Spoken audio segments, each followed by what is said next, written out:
live or not. Yay. All right. I'm live on TikTok and YouTube this evening. So tonight I'll be doing mini past life readings. I only have a tiny amount of tickets left. This is a live that was originally supposed to be last Friday, and the lodge I was staying at had shit internet. So I'm home in my own place with my own things. Yay. But if you guys would like to get one, I think there's only like 10 tickets left. I do already have like 20 people, 25 people on my list. So here's what I'm going to do. Okay. So this is being streamed on YouTube, so you guys can watch it at any time. I will have my girls go through and put the list on there so you know kind of where you are in the midst of things. But I'm going to go through these kind of quick. As a mini past life reading, what this is going to entail will be for me to pull a couple of cards, tune into the life that's affecting you the most right now in this current moment in your path. Okay. Sometimes this can be trust issues. It can be love issues. It can be karmic issues, etc. If it's a karmic issue, I can usually tell you what it is. Not only can I tell you what's affecting you right now, why it's affecting you right now, but I can also tell you what you have to do to fix it. Okay. I am going to go through these kind of fast just because I have a lot to do. And if I don't keep a time limit on myself, I will talk a lot because I love doing past life readings. I haven't done them in a while.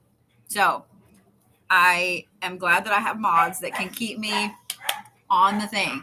And just so you guys know, my dogs are going to be loud for a minute. Yes, I do have dinner coming. Yes, I do have dinner coming. Okay, Sass? Okay. So if you guys would like to get a ticket, please go to thebluebodie.com and you can get your ticket pretty well. You can get your ticket, words and stuff and things. All right. So Miss Kathy Mazzell, you are first, love. I'm trying to get these situated where I can see YouTube and TikTok at the same time, so I can at least see the comments at the same time. There we go. Perfecto. Okay. Alrighty. This is why I love having a big monitor, so I can see all of the shit. All of the shit. All right. Miss Kathy Mazzell, you are first, love.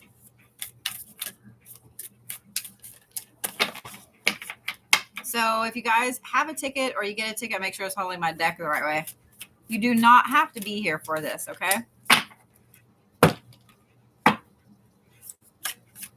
So if you guys have never seen me do any type of past life readings, I am extremely connected to my cards, especially these decks. These are some of my oldest decks.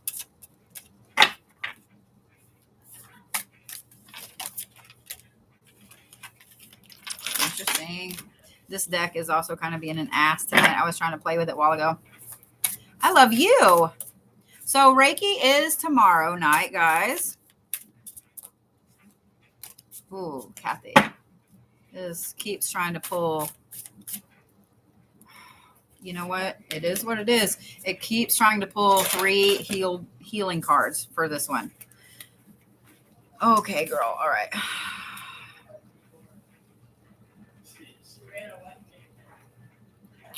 So the life that's affecting you the most right now, the cards that have pulled here. Now, before I start, let me say this. This will not be super, super in-depth, in detail, okay? When I do full past life readings, those are in-depth. And usually I can pinpoint year, I can pinpoint names about 3/4 of the time, etc. Okay?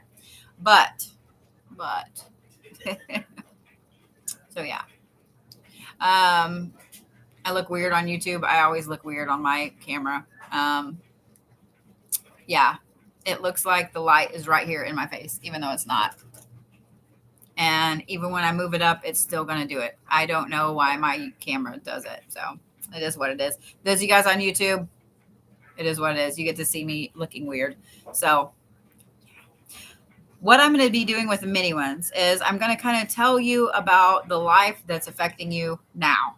What's going on, why it's affecting you now, and why you have to get through it, what you have to do to get through it, etc. Okay, so it won't be super in depth. Y'all are not going to get names, dates, etc. Okay, I mean, otherwise we'll be here all night long. And I have been in the car for 11 hours today. So I may get the sleepy stupids. Not really, but I have food coming. Thank you, sugar. All right, Miss Kathy Mazel. Everything about this life right here that's affecting you now, I'm just going to say that it's not so much a life that was a crazy long time ago. This is one of your more recent ones. Everything right here talks about A, having a hard go of it this time, and B, learning to rebirth your own soul, learning how to manifest the life you want, learning how to move past different phases in your journey. There's a lot of things about manifestation. There's a lot of things about a voyage, a journey, etc. So in moving through, girl, this is a lot. Let me just say that. Even for a mini read, this is a lot. I was trying to only draw 3 cards, so I don't get into this too much. Yet I drew 2 from this deck and 3 from the healing deck. The first one's pretty easy. It's a manifest card. It tells me that this life right here talks about you needed to learn in that past life how to manifest, how to make things happen for you. You didn't, and so you're doing it now. Does that make sense? But to do that now in this life, you've kind of had a hard go of it. You've had a lot of different shifts and turns and twists on this journey. There have been a lot of miracles and there have been a lot of setbacks. So one of the first things that you have to do, because this life here that's affecting you causes you to look at everything in 2 ways, in a dualistic way. It causes you to look at everything in an amazing, magical way, and then almost immediately shifts to this, well, this is like the worst thing that could happen way. So you see the good, but immediately you shift over to the bad. Does that make sense? You've been conditioned from this life here to love. I really appreciate all of the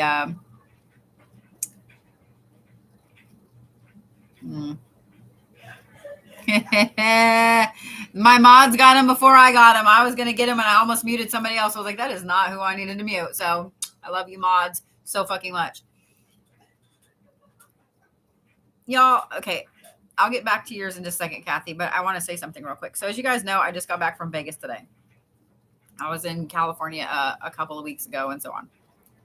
Y'all have no idea how different things are news-wise and advertisement-wise until you go to one of the coasts and come back. It's the same way when I went to Atlanta and came back, Chicago and back, New Orleans and back.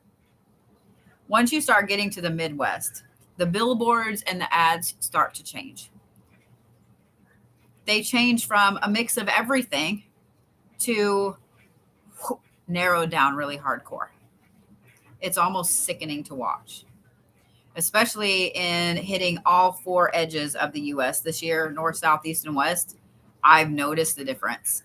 Really, really hardcore. Coming from California back, it's by far the worst. It's by far the worst.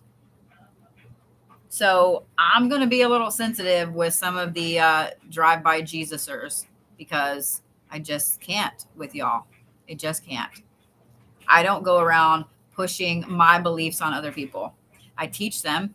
I don't go around pushing them on other people. And I don't take kindly to people that do. And the fact that as soon as you start to get into Texas and especially into Oklahoma, that's all you see. It makes me really sick. It makes me really, really sick. It also makes me really sick to see how the ads change, how the ads on the news change, how the ads just on TV, radio, etc. change to where it's like they assume that everybody in the Midwest is dumb. They assume everybody in the Midwest is dumb, that probably the cows are smarter than the people in the Midwest. I know some highly intelligent people that live here. They also only skew the news to one direction. One direction. And it makes me sick. It makes me really sick. One of the things I noticed too about the coasts and then coming back. Thank you, Miss Ray. Well, really all the edges of the US and coming back. Here in Oklahoma, we hear about how terrible it is in California. Like it's like North Korea in California is how it appears, how the news is skewed in Oklahoma. California is like North Korea. The gas prices are crazy. There is no food. There is no housing. The housing is crazy. Everything is insane. Like you can't afford to even breathe there and stuff like that. I fucking loved it there. I loved it there. Gas in California was no different than gas in Atlanta, New Orleans, and Chicago. Is it cheaper in Oklahoma? Fuck yeah. It's like $1 cheaper a gallon here. But it's really not that different. Food was not that different. Now, Vegas, the food was stupid expensive. California, it was literally about the same as here. I did notice that y'all don't have some of the food stuff that we have here. Other than that, so it kind of sickened me a little bit. So, okay, there's my high horse and I'm done. There's my high horse and I'm done. Back to Miss Kathy. Sorry I took the side road there, Kathy. But the drive-by Jesus triggered me. I couldn't help it. So, yeah. So, just so y'all know, the drive-by Jesusers are probably going to trigger me for a little bit because, yeah. It's pissed me off. Anyway, Miss Kathy. You've had a hard go of it this time because you've had to live 2 lives because you're still catching up from this life here. So let's talk about what you have to work on and what will fix those things. And thank you, Kathy. I love you too. I was like, I'm so sorry. I'm pausing this to get on the soapbox for a minute. I'm so sorry. But there are 3 different things that you have to do in this life now to fix the past life issues that are affecting you. It's almost, so when you guys have past life issues that are affecting you, it's like they kind of cause a stop to what's going on. They cause a pause. So it's almost like you can't really move forward too far because you know you have these tethers holding you back. So the first thing is going to be the hardest for you. It's going to be the hardest for you. Only because I know a little bit about you. I've done some readings, more than a few readings for you and so on. It's to realize that your physical self, your physical meat sack is safe and that you are extremely loved by those around you. Now, I know you're like, well, I know my husband loves me. I know my kids love me. That's not it. To realize that you have unconditional love. To realize that you yourself are safe. You are safe in this life. That one right there is going to be the hardest one for you. Because I think that this past life here and some of the things that you've had to deal with up to now have caused you to always feel like you need to be ready for something to happen. The next thing is that you have to go through an intensive rebirth. I have a feeling you've already started going through it. It's a massive transformation. It's a massive reactivating of memories of your soul, of where you're moving forward to. Does that make sense? That one's actually going to be easy. That one's actually easy because the universe is going to make it happen. Like you don't even really have to do much with that. The third one is the easiest of them all because you're already going through it. And that right there is to consciously go through this awakening. You've already had the universe shove you forward into this awakening repeatedly. And you're already stepping through it like you need to be. So I started with the hardest one first and moved down. Because the second two, the universe is already going to push you to do. It's that first one realizing that you are unconditionally loved and that your physical self is safe. Those are going to be the hardest ones for you. But I know that you can do it. And once you move through those things and come to that acceptance, that's when that manifestation is going to go through the roof for you. So, like I said, this life right here is not that far back. It's not that old. It's not that old. So, it's funny that something that sounds so easy would be the hardest thing. So, yeah. Oh, thank you, love. So I re-dye my hair about every week and a half to 2 weeks. I make sure, like right now, I consider it faded. You're welcome so much, Miss Kathy. I love you too. All right, Miss Minnie, you are next.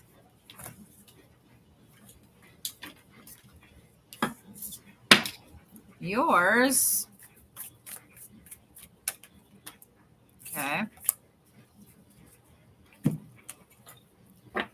Interesting. Lots of bird symbolisms. Okay. Why y'all gotta have all the hard lives come out already? Y'all are dealing with some hard shit. Thank you, William. Happy Mabon to you. For those of you guys that don't know, today is the fall solstice. It's Mabon. We were going to have a nice little party, but I wasn't sure I was going to be home tonight. So, yeah. We will totally talk about it tomorrow. I promise. Okay. Miss Minnie. There's a lot of bird symbolism here. Peacocks, swans, parrots, etc. So this speaks to having a very feminine soul. Now, I've done a few readings for you too. So I kind of know just a little bit about some of the situations going on around you, your personality, and so on. This life here is actually one of your older lives. Okay. And when I say older, this I would say is probably at least 800 to 900 years ago. You have a stubborn streak in your soul that is not going anywhere anytime soon. I'm just letting you know. It's not going anywhere anytime soon. Part of what you have to learn this time, this life, is patience and self-love. Those are the two things right now that are affecting you from this past life. The past life, the reason it's affecting you in those two ways is that having that very feminine soul and being in a feminine meat sack back then, you were not allowed self-love. You were not allowed to really enjoy being a woman. So that's one of the things that you struggle with in this life now. You're also having to learn a lot of patience, because then, even though it was that long ago, it was go, go, go, do, do, do, move, move, move, move. There was no relaxing. There was no sitting around. So now your soul is used to that. Your soul always picks lives that are very, very busy. Thank you, love. Always picks souls that are very busy.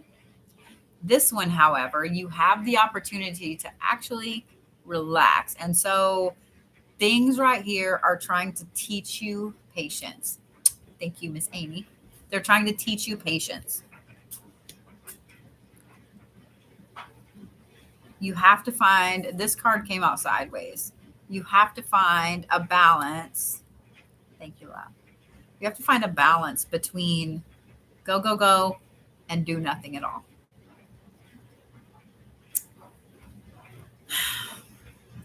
The reason these things are so important and what you can do to fix these things. Thank you, Miss Deb, for resubscribing.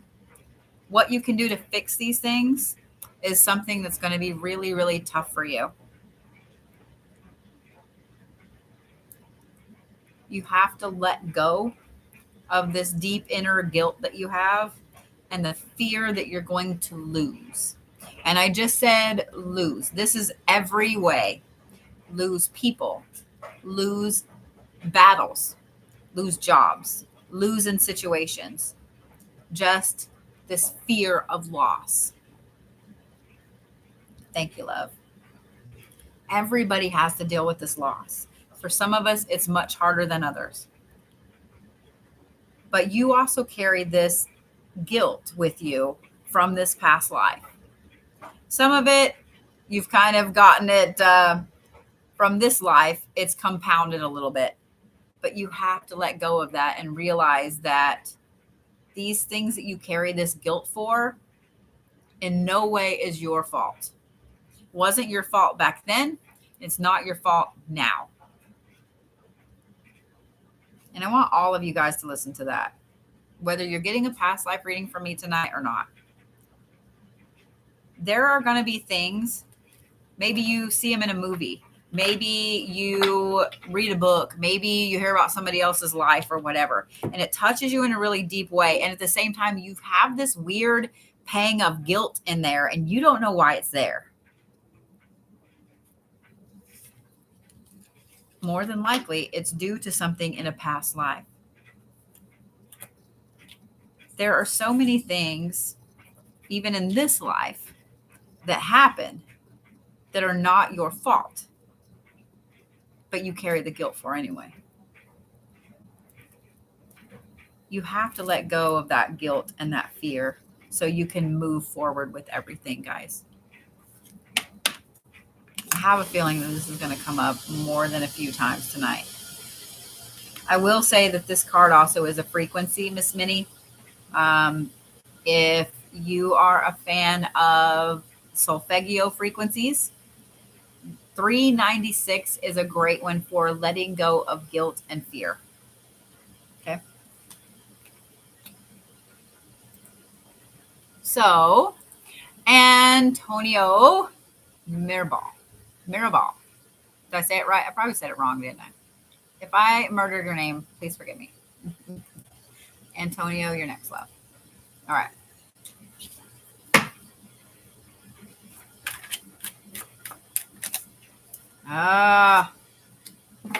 You're a sneaky soul.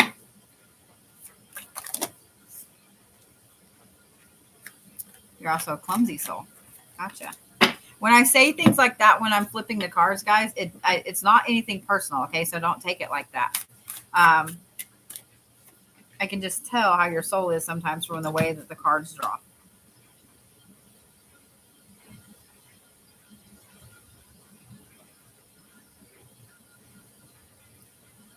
So, Antonio, you have a role that you're not letting yourself step into. Why? Well, I know why. We're going to talk about that here in a second. You have a role that you're not letting yourself step into. Morgan, how did I skip you? I'll get you next, Miss Morgan. I don't know what that just did. So let me get Antonio done and then I'll do Morgan. I don't know why it did that. You gotta love Wix. I don't, but yeah, there really is that. So, Antonio, you have a role that you're supposed to be stepping into. Every single one of these cards is about blooming plants, is about something blooming in your life.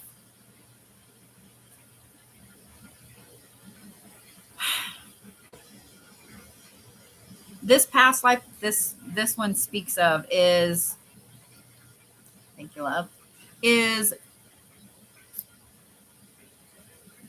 being in a place of power, being in a position of power. Not ultimate power, but a spiritual power. Sometimes that is ultimate power. Of having a spiritual power.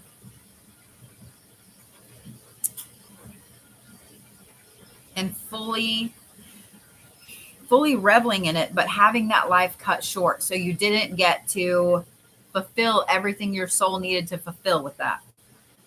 So it's popping up in this life. I have this feeling that you've really been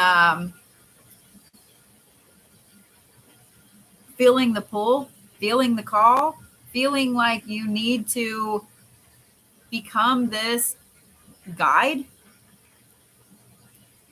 but yet at the same time, you feel like you're not worthy of doing it.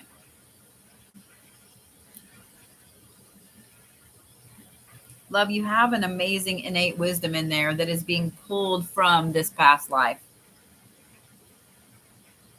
You really need to embrace it. It's going to be really hard for you because you're fighting against it for some reason. You need to embrace it. When you do, and you embrace this knowledge, thank you, love, you're going to find out that it unlocks more and more and more. An abundance with this spiritual connection that you have from this past life and now is insane. So this is something that we talked about one of my classes today, was not feeling worthy of the path that you're on, that the universe puts you on. Guys, when the universe puts you on a path, the universe does not give a shit if you feel like you're worthy or not. You're put on that path, period. Antonio, that's exactly what's happening. It happened back then, and something cut that life short. And for some reason, I keep seeing fire, but not like you were burned, okay? This is like the big bowls of fire in a temple. Something to do with that.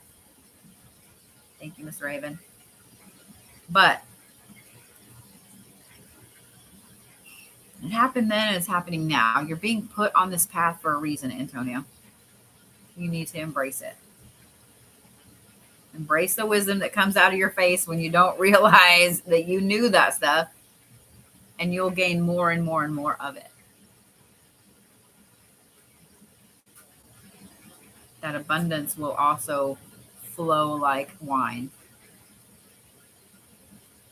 There's also a lot of circles here. Things are coming full circle for you. This is one main thing that your soul has to accomplish so you can move forward.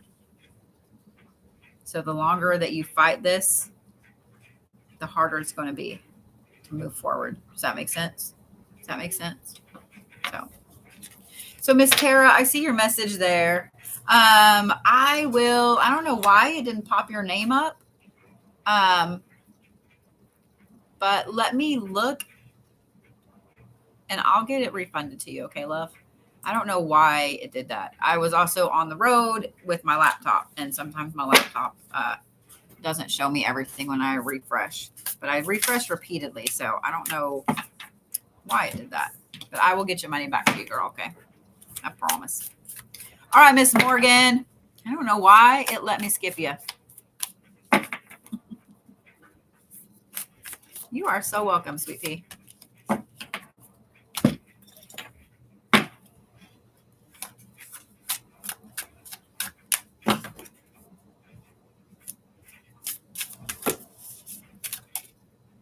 So for those of you guys that are interested in recalling your past lives, in dealing with them, in channeling what you need to do. Can't make this shit up. Okay. I got this weekend and I'm super stoked about it. So I've been holding it, playing with it. So this is a chevron amethyst. I'll show you guys here on TikTok and then I'll show you guys on YouTube. So this is a chevron amethyst. See how they're different? It's got the chevron patterns in it. So this right here, these are, while they're amethysts, they're a little different. These are to help you in several ways, but they can help you with past life recall and fixing the things that you need to fix, like the things I'm telling you about and so on. This one right here, as you can see, it's a double pointed. So it's an absolute massive generator. So I saw it and I was like, mine. So yeah, the double pointed ones like this, if you can find one, snag it. I will tell you also the Chevron ones are not super cheap. I'm just saying, they're not super cheap. But if you ever find a Chevron amethyst and it's cheap, grab that bitch right then, because someone doesn't know. Someone doesn't know. So, all right, Morgan, here we go.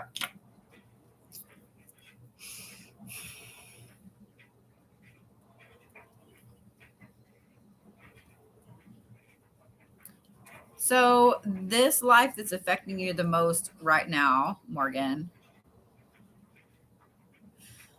oh, it's a little rough. It tells me that you've been going through a pretty low patch internally. You've really been struggling with yourself. You've really been struggling with moving forward. You've really been struggling with, it's not so much feelings of self-worth as it is just everything. I don't even think you can put your finger on what it is you're struggling with. It's that deep in there. It's that deep back down in there. This is from this life. And I will tell you, this thing was so long ago. I would literally put this as one of probably your first lives, first or second life. I will also tell you this one was cut short when you were a kid. So you just went ahead and got that shit out of the way early. You went ahead and got that shit out of the way early. But you didn't get to reach your full potential in that life because of that, because you chose to have that life. Let's just get the shit over with. I get you. I would be the same way. Let's just get the shit over with. So in this life, you have this sense of injustice, this sense of wrongness about the world. Really, really, really a crazy sense of needing to protect kids around you. And I have this feeling that it truly bothers you, even to watch movies or anything that insinuates a child gets hurt. So part of why this is affecting you now is because you have a lot of innate knowledge. You were, even though you chose to have that life cut early, you chose to have that happen. You also had been put into a life where you were very connected and very, very talented spiritually. Whatever has happened in the last, I would say at least 2 years, but probably specifically the last year and a half, your talents and gifts have been going through the roof, and they have been growing in places that you're probably like, I have no idea where this is coming from. It's coming from that life way, way, way back there. That's why you have all these new gifts and abilities popping up and overwhelming you. So let me say this right now, Morgan, you're not crazy. All this shit is happening for a reason, because it's now time for you to use these gifts that you had in that life. So they're popping back up. So let me say this. One of the things that you can do to fix this and going forward, not to fix it, but to embrace it, is to realize that by embracing these new gifts, embracing these new talents, and trusting your gut more, you're going to unlock more and more and more, and your gifts are going to go through the roof. Okay? You're not crazy. I'm going to say it again. You're not crazy. You just have some gifts and some talents that suddenly are manifesting like this. Okay?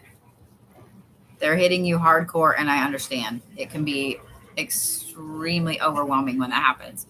And I'm going to apologize. I'm so sorry. Even though it's nothing that I can do to fix it, change it, etc., and the universe doesn't hold back, it kind of just slams you with it. I'm still sorry because I understand. I do understand. A lot of us here understand. And when I said that about new gifts coming in and smacking you, a lot of people were like, going through the same thing. So,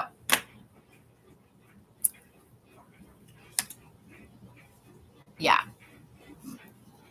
it'll be okay. All right, Miss Christine Carver, you ready? And then let me refresh my list one more time to make sure I've got everybody on there. Hopefully that is my dinner getting here, because I'm not going to lie, I will be getting a little hangry. All right. When did we get a mermaid on TikTok? Thank you, Miss Lisa. How are you?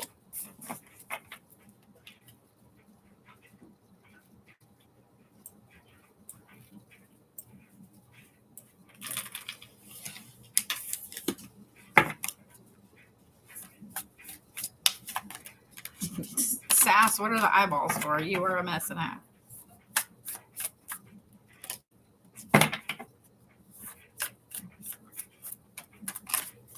Well, I'm not hangry yet, at least. So there's that. Not hangry yet. I think that my list is closed for this evening, guys. I do have a few more things popping up, and I will schedule another mini past life next week. Now that I'm home, I can actually get my schedule hammered back out for the next 3 weeks or so, however long TikTok will let me plan forward. So just kind of be watching for that. If you guys are not members of my website, make sure that you get on the list, because Miss Tiffany has been helping me. Thank you, Christine. I always love the little heart, kissy heart guy. Miss Tiffany is helping me put together a weekly letter for y'all. Just to kind of highlight, here's the things, here's, you know what I mean? Yeah. So, Miss Christine.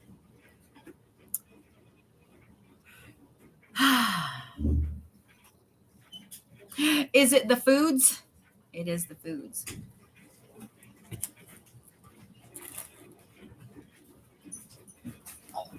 Thank you, baby. I love you. So, Miss Christine, I was kind of dragging my feet just a little bit. Just letting you know there's a reason for it. And I'm so sorry y'all are going to get to watch me eat while I read, but it is what it is. There's a reason I was dragging my feet a little bit, Christine, because the life that this pulled up, the one that's affecting you the most right now, is affecting you in a few different ways.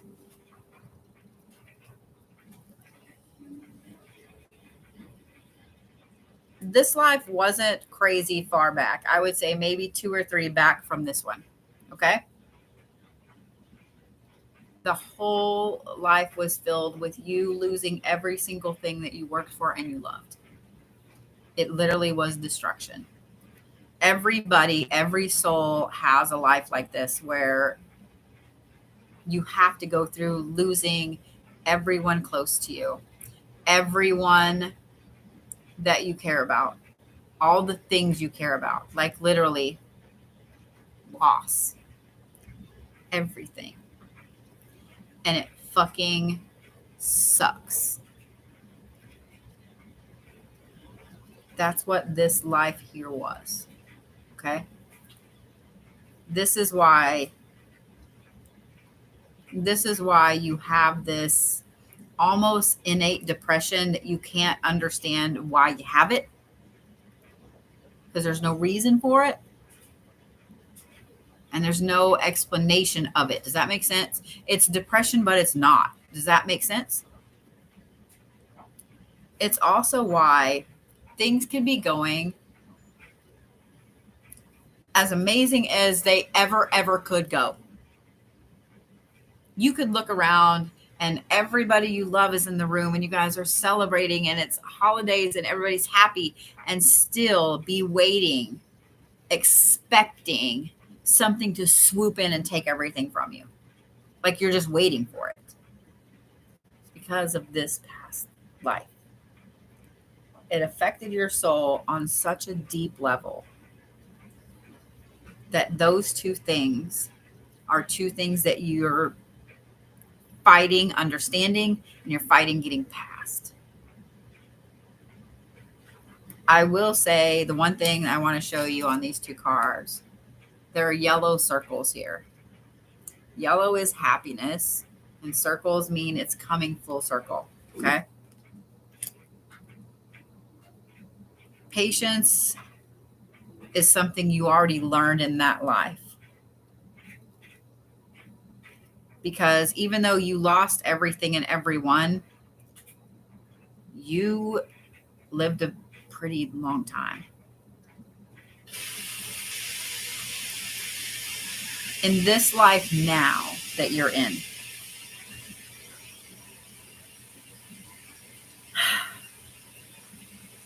thank you, love.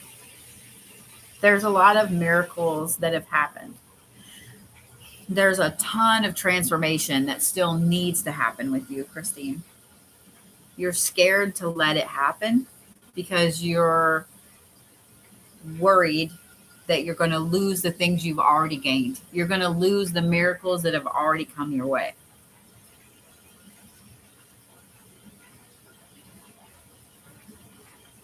I'm unsure really what's the best way to help you move through that, because that's a really deep lesson that every soul has to learn. And it's one that's so tough. It's hard to pull back from, especially when it's this close. You know what I mean? Like I said, it's only been 2 or 3 lives ago. So I will say that solfeggio frequency wise, 528 will help you tremendously. That one is for transformation. It's also for miracles, to acknowledge the miracles in your life and to transform your soul. 528 is also very calming, and it will help whenever you are having a day when those feelings of that loss, waiting for the shoe to drop, that deep depression, when those happen, 528 will help you tremendously. When you're having a whole day like that, I'd recommend sleeping to it. It will help you. So that's exactly what that doom feeling is, because your soul kind of, I mean, it affected you deeper than it does other people. Thank you, Miss Libby, for the jellyfish. I can always tell somebody that's been through that life because they have that innate depression and sadness and loss. The further you get from it, the easier it gets. But when it's only 1 or 2 lives ago, it's still here on your chest like an elephant, and you don't know why it's there. You're so welcome, Christine, honey. Just know you're not alone. Every single soul goes through this. Every single soul goes through this. You aren't alone there.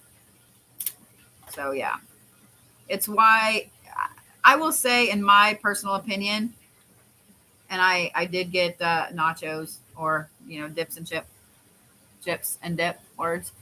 I will say, in my personal opinion, that life right there, where you have to live a long time and watch every single thing you've loved be taken from you, that's what kind of shifts that look in someone's eyes to being an old soul. That right there is one of the deepest lessons your soul can learn. So you got the hard part over with, Miss Christine. That super hard part. All right. Tamiso, you ready? Y'all see why I can talk about these for a long time? Y'all see why I can talk about these for a long time? They get really, really deep. Past lives affect people on a level you have no idea. Y'all have no idea. Doing past life readings is also hard. It's really wearing on the soul. Thank you, Ink. All right. Miss Tamisa.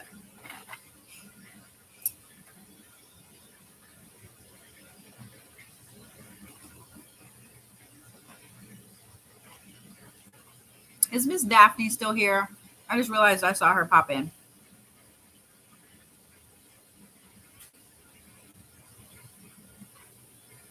If not, hopefully she'll pop back in a minute. I was going to ask how her kiddo was. All right. Miss Tamisa. Hey, lady, we'll talk about Mr. Moon in a minute.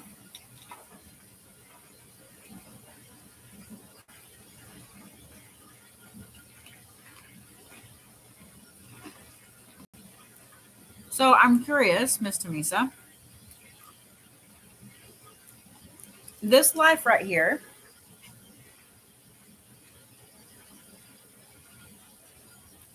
I would say is probably the one right before this one. If not, it may be 2, okay? But it's right there. In that life, you had the faulty meat sack. Like it was falling apart right off the bat. Thank you, love. It was falling apart right off the bat. It's still affecting you now. It's still affecting you now. And that you have things going on. It's almost like phantom body pain. Does that make sense? You know how when people lose a limb, they get phantom limb pain from something that is no longer even attached to their body. They can still feel it. That's what's going on now. That's why you have times where you have these random pains. You have these weird random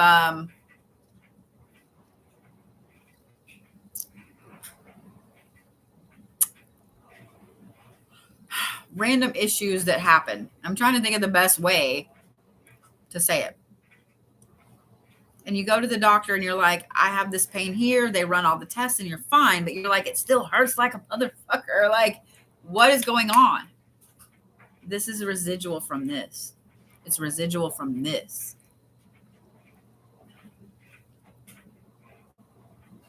So I will tell you that with all of these weird phantom pains and so on, there's a lot of stillness that needs to happen in this life. You're still feeling those things. It has to, you have to be still. And it's hard for you to be still because your brain wants to go, go, go, go, go. Because in that life, you couldn't go, go, go, go, go. So your brain's pulling those things over in 2 different ways, the pain part and then the need to go, go, go.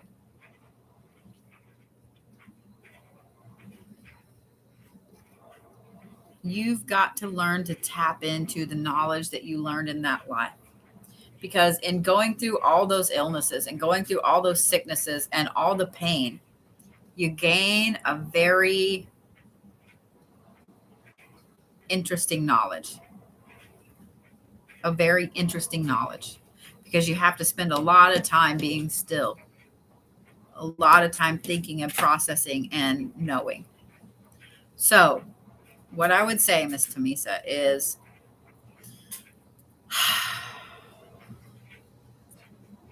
you need to give yourself time, make yourself time to be still. When you're still, focus on these weird random pains. Focus on them. Say you have one on your shoulder. Say you had it for 2 weeks. And even though at the time when you're being still, it's not there, focus on it. Focus on exactly how it felt. Did it sting? Did it burn? Was it sharp? Was it right here? Was it here? You know what I mean? Literally focus on all of it.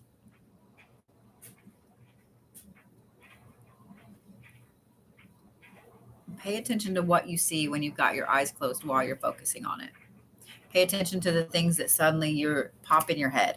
What I would recommend is having a voice recorder on when you're doing this.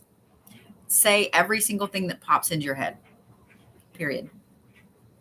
You're focusing on the shoulder, and then suddenly you're like, man, I really need to go to the lake. Say that. I need to look up this frequency or that frequency. I need to look up this war, that, whatever it is.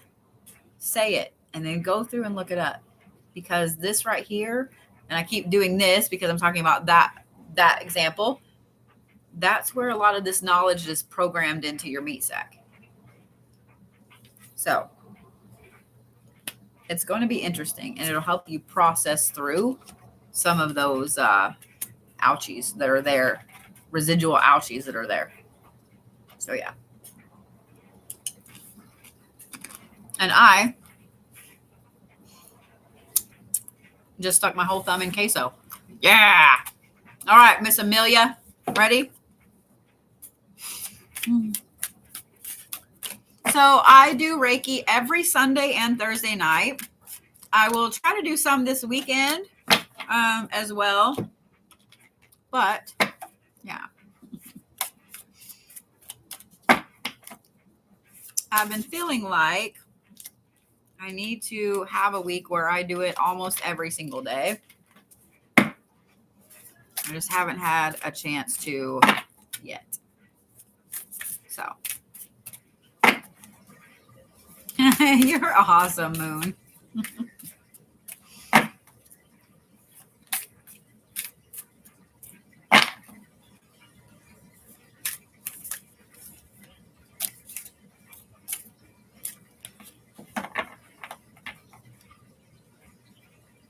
Hey, Miss Keisha, I'm looking at your stuff there on YouTube. Was it a full past life reading? Would you shoot a message to the site so we can look into that for you, hun? Ooh, okay, Amelia. All the things, all the things. Because if it was a full one, I want to make sure I get that to you.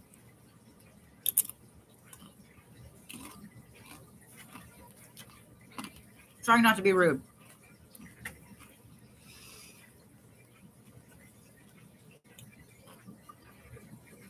All right, Miss Amelia.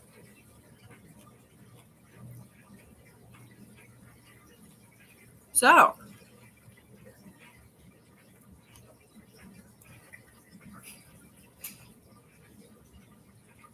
you're in an interesting life right now. You're in an interesting life right now.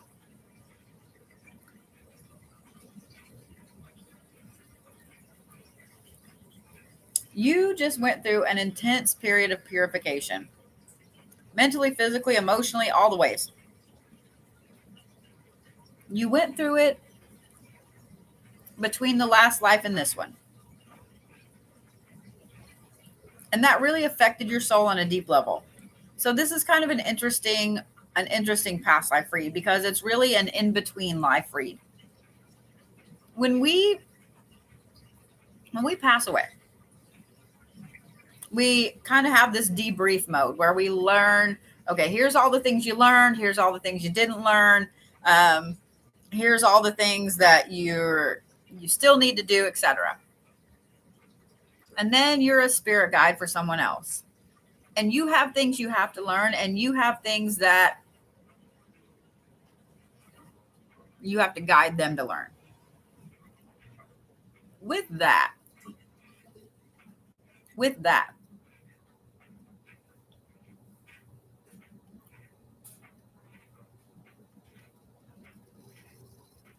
the person that you were their guide, they went through an intensive spiritual purification.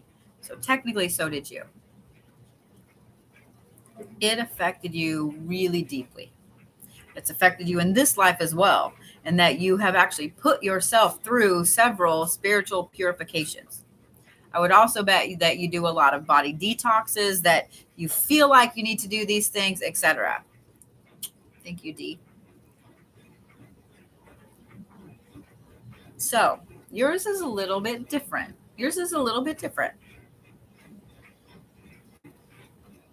There are 3 things that you need to do that will help with this constant, continual need to purify things, yourself, etc. I'm going to start with the top card because there are 3 here. I'm going to start with the top card. The first one is basically third eye activation. I have a feeling you've already gone through a little bit of this, and it's to the point where it's almost completely open. Does that make sense? There's one more It's almost like one more notch the door has before it's fully open. Okay. I don't think that there's anything you can do to rush that part along. It's going to happen when it happens. So be careful in trying to push it along, okay? But the second one is something you easily can control, and that is staying focused. Clarity, staying clear, and focused is key. Now, being focused is not so much, I'm only doing spiritual shit. No. Being focused and being clear on where you're going has to do with all aspects of your life. Protect your focus, guys. Protect your focus like you would protect a bar of gold that every single person is trying to steal. Protect your focus. That focus and that clarity is what's going to push you forward. Now, the bottom one is even more interesting. This is the Merkaba healing card. The Merkaba is an intensely powerful spiritual vessel for healing. So what I would recommend to start getting in touch with your own Merkaba and working with that level of healing, because you've done the purification. You've done it repeatedly. This is like the end to be able to really capitalize on that purification. There are some amazing meditations on YouTube. Some you can actually meditate to, and some you can sleep to. What I recommend is sleeping to one. Do not do it every single night of the week, okay? But start off with maybe one night a week. Find one that you like to listen to that is relaxing. Listen to the first part of it and then skip and listen to the middle part, because the middle part is what's going to be playing when you're in deep REM sleep. And if you listen to that middle part and go, oh my God, this is terrible, you don't want to be asleep to that. It's not going to do its job. Everybody's brain works on different frequencies. Find your Merkaba meditation to sleep to. Okay? Like I said, about once a week. It'll help you get in touch with it. You can also find crystals that are in the shape of Merkabas. I usually have them right here, but I rearranged and now I don't. I have like 4 of them. They're usually pretty easy to find. Like if you can't find one in one of your local shops, Amazon is a good place for that. But yours is actually a pretty easy fix. Does that make sense? It seems like it's really far away, but it's actually a pretty easy fix, because once you start working on the Merkaba and once you start staying focused and staying clear on where you're headed, that third eye is going to happen on its own and everything's going to fall into place like this. Does that make sense? So there you go. There you go. All right. Miss Andrea Vance, you ready? I'm just going to eat a tiny piece of chip every time I say someone's name, so that way I can do it while I'm chewing.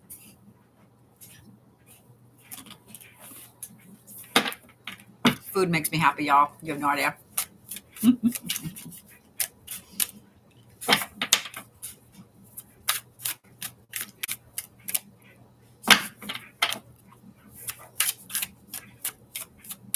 I'm paying attention to the way these things were coming out. I kept thinking you were going to have 2 things. And I'm like, man, I don't know about that. I almost stuck my finger in queso again.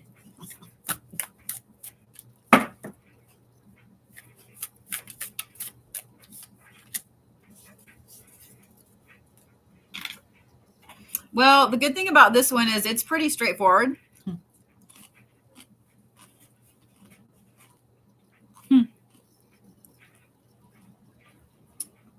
Girl, I don't know if you're on here, but I'm curious how much you're drawn to outlaw stories. Billy the Kid, the Dalton Gang, things like that. gangsters, Robin Hood, because your soul gravitates toward those types of lives.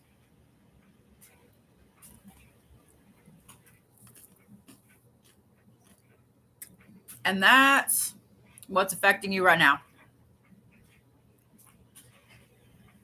You have a very masculine soul. You have a very tough soul, a steel soul. You always tend to fight for the underdog. This life that's affecting you now, I would say it was probably a couple back.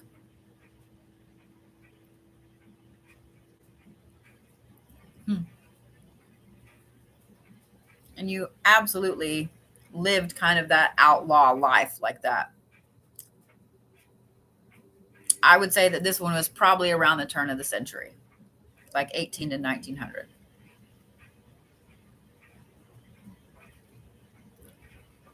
Do the 20s and 30s. Doesn't go any later than, I would say, 33 or 34. Needless to say, this lifestyle did not have a long lifespan. Let me just say that. Did not have a long lifespan. But it was a fantastic one, and you enjoyed every moment of it. In fact, you were extremely happy in this life. Even though it was a dangerous life, you were extremely happy in it because you had a level of freedom that you haven't had since. So you have a hard time right now fitting into the norm because you've already tasted that other side. You've already tasted that freedom.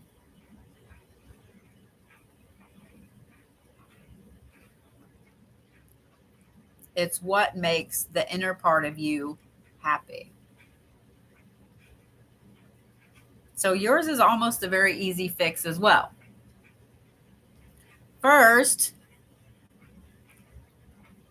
you need to let yourself be happy.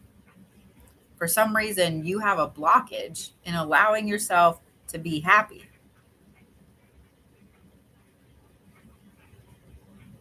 Second, you need to find something in this life that allows you to tap into this outlaw aspect, this freedom, and this kind of fuck everything attitude. I'm going to do what I want. You need to find something that allows you to tap into that. And obviously doesn't, have a short lifespan that goes with it.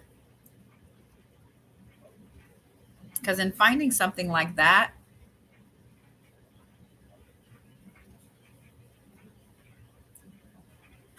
I think you'll allow yourself to be happy.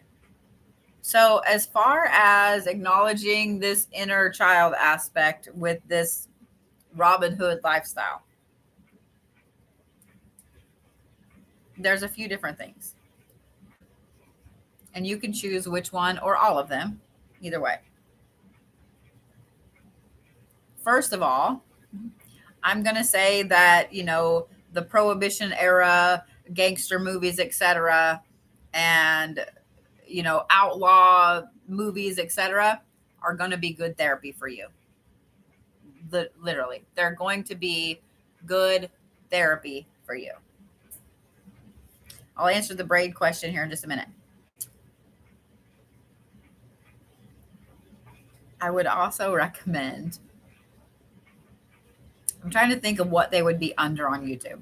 There are some meditations on YouTube, just music with frequencies in them, that allow you to tap into past lives. And then there are some that allow you to tap into your inner power. Now, normally these have like 3 sets of frequencies in them. Thank you, Miss Michelle. So you'll have like a single frequency, like 3, and then 33, and then 333. That one's one of my favorites. I would absolutely look up some of those. I would look at the 4s. Those will help you. But in that movie therapy I recommended for you. As you're watching those things, kind of let your mind drift a little bit. And if you have an interesting idea that pops in, like, man, I would love to do this, I would love to do that, etc., write that shit down and then really look into it. Because with that type of therapy, you're going to unlock some ideas on some things that you used to like to do in that life. So there are different meditations on YouTube that will have 3 or 4 different frequencies in them. My favorite happens to be one that is 333, 333, and 3333. I love that one. There are also 4s, like 444, 444, 44, 44, etc. Now, if you guys are not frequency, like normal frequency listeners, do not go above one that has 4 in it. You know what I mean? Like 3333. Don't go like 10,000 or 12,000. You will end up with a really gnarly migraine that you can't get rid of for several days. Okay? You have to work your way up to it. Even the ones that are like 333, 333, and then the 3333, be a little careful with. Now, if you're doing one that only has the 3, the smaller ones in it, you're okay. All right. But even listening to some of the lower ones that are just a single number, like just 3 or 4, those can actually give you a really gnarly headache too. So that's why I recommend listening to the ones where they're kind of compact together. Does that make sense? All right, Courtney Emmanuelson, you ready? So somebody asked about my braid, what the significance is and how it serves if it's up in the thing. It still does the same thing. When it's up in a bun like that, it's just pulled up with my normal hair. Woo, Courtney. Okay. So it still does the same thing. You're welcome, girl. It doesn't change just because I've got it pulled up. Like I've still got all my stuff in it, etc. The braid itself, depending on what manifestation, what intent, what meaning I needed to put into it when I braided, that's what it encompasses. So I did this one before we started our travels home, and it's been in my hair for a couple of days now. It's braided really tightly for protection. It has silver in it for allowing me to know exactly when and where I need to stop, who I need to talk to, etc. Oh, girl. Okay. So this one here, like I said, is protection for myself traveling, my son traveling, my family here, everybody in my highest good, all of the things. I usually kind of say out loud, or I'll whisper it depending on who I'm around as I'm braiding it. Loose braids are for calm, peace, etc. Tight braids are for protection and doing something, if that makes sense. Miss Courtney, let's chat. Let's chat. I'm going to pull my leg up. Let's chat. Okay, not that far because I've sat in the car like that all day. You're welcome, love. In fact, here's something funny. Pause, Courtney, for just a minute. So y'all know I have this side shaved. I've actually really, really, really been wanting to do the Shield Maiden where both sides are shaved like this. Almost a faux hawk in a way. But I always wear this braid here, and I don't know that I can pull off the little bang things right here. So I've been chicken shit holding myself back on it. Yeah. So this is what it is. All right, Courtney. My opinion of the 24th. Which hype are you talking about? Because I've seen a whole bunch of different things. There's astrological stuff. I have seen some singers and stars and stuff with manifestation sounds and shit like that.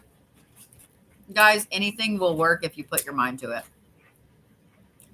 Anything will work if you put your mind to it.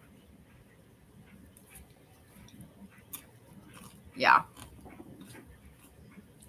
It is what it is. So, Miss Courtney.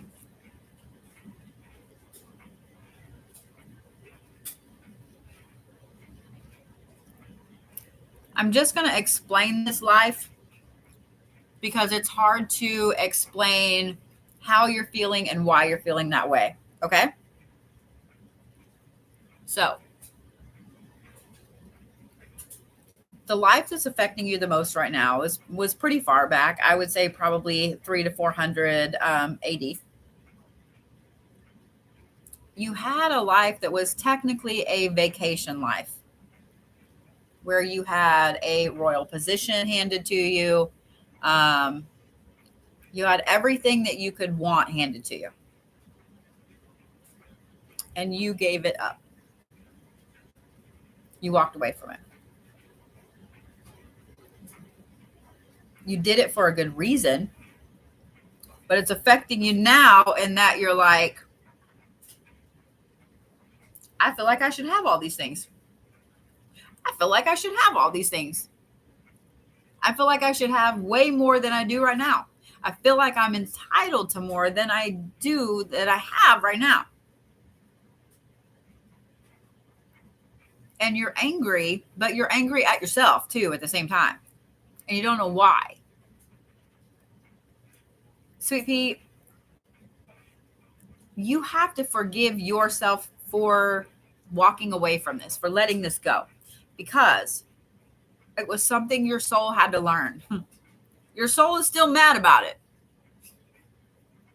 because you had everything handed to you and you walked away from it. So you have to forgive your own soul for this. Now, here's the thing. This healing card here is the surrender card, which is releasing it. And it's sideways. That's usually a sign that you're going to have to work very hard to forgive yourself and release this feeling. And it may not be something you can accomplish in this lifetime.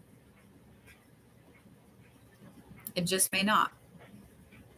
We all have things like this, guys, where something has affected us so deeply that we have to take 2 or 3 lifetimes to fully let go of it. That's what this is for you right here. You can learn to forgive yourself for this in this life. That is something you can easily accomplish. I will also tell you that in this life here that we're talking about, this past life, you were born a male there, and you were the middle child. You were not technically the next in line, but you weren't the baby. Okay? So you were given a pretty high up position and you walked away from it. So you can forgive yourself for that. You did it for the betterment of everybody around you, and you did it for the betterment of certain people that you really, really loved. So you did it for the right reasons, Courtney, okay? Like I said, the other part, the release and letting go of that aspect, that may take you a couple lifetimes to let go of, okay? And it sucks, and I'm sorry. And I wish I had a better answer than that. I do try to always be honest, guys. I mean, there are some things that, yeah, you can absolutely be done with in this lifetime if you work hard. And there are some things that you can't. You just can't. It is what it is. It is what it is. All right, I'm going to refresh my list one more time here, make sure I got everybody on it so we don't have what happened the other day. I have Jason Jackson next.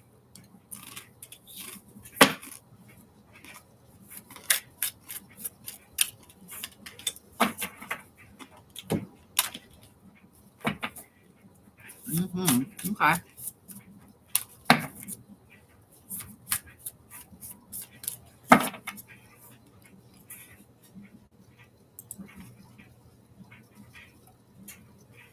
Why is this doing this? All right.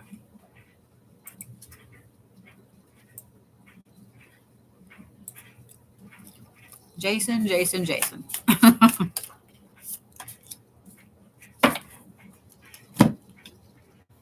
Sweet pea, let me just say right off the bat, just with this first little bit, you are not going to be happy staying in one place in your life.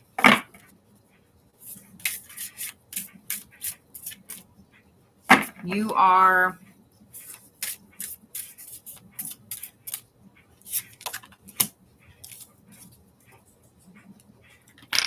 okay.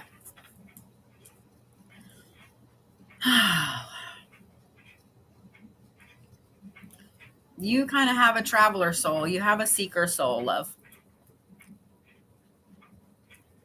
You have a seeker soul. Your soul is happy when it is seeking out new things, when it's learning new things, when it's doing new things. Yes, you like the comfortable things. Yes, you like being the places with the people that you love and so on. But you have this restless need in here to seek out things. And there's no rhyme or reason to what you seek out. When you throw yourself into something, you instantly pick things up. If you're interested in it, you pick things up like that. Like you literally become an expert crazy quick. And you will always do this for the rest of your life. But your soul is not going to be happy staying in the same place. You need to move. You need to travel. You need to experience.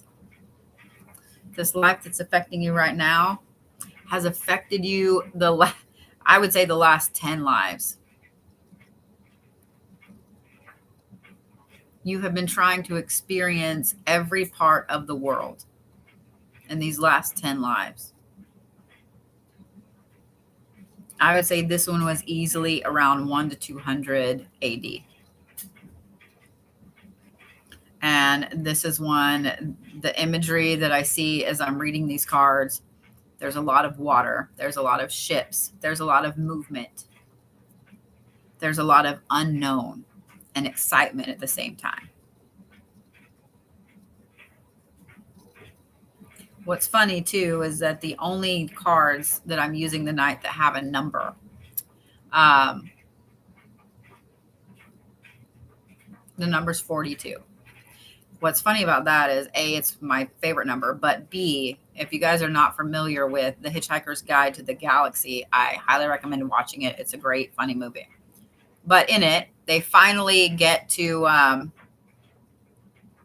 ask a question. And he asks, what's the meaning of life? And the thing says 42.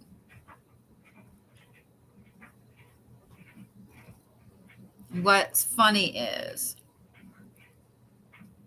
it kind of fits. It kind of fits. Numbers are a big thing to you, and numbers will guide you if you pay attention to the ones that you see all the time. And the ones that you see all the time, Jason, throughout the rest of this life will shift and change. But like I said, thank you, love. You are not going to be happy. You're not going to be happy until you are able to seek out and experience things.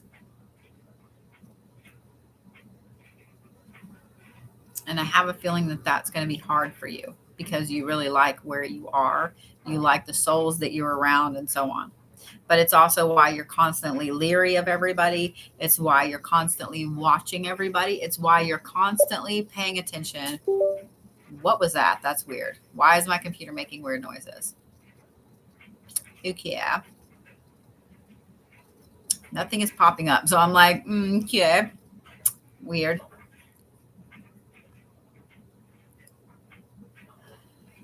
Yeah. Seek out all the things, Jason. Seek out all the things. Throw yourself down the rabbit holes that make you happy and learn all the things. And be happy in learning all the things. Okay? Okay.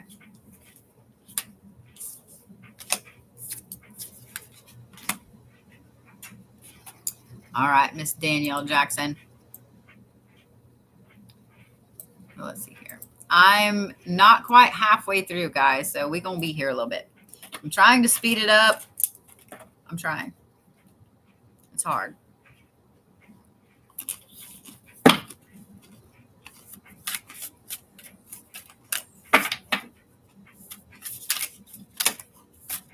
Thank you.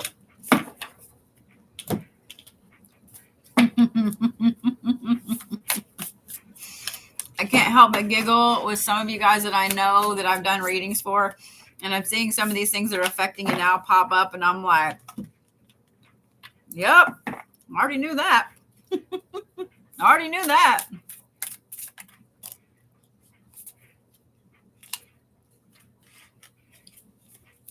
Miss Danielle. Let me start by saying that you got to be hard and easy at the same time. Every one of the past lives you've had up to now are affecting you right now. Every one of them. You have a very powerful soul. You can make things happen around you. Not just manifesting. You can speak stuff into existence and it just happens. For some reason in this life right now, it's like you refuse to acknowledge that. You refuse to grab your own personal power.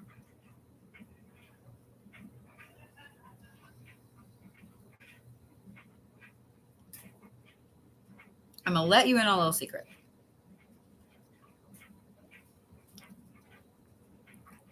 If you can get past your self-limitation with grabbing your own personal power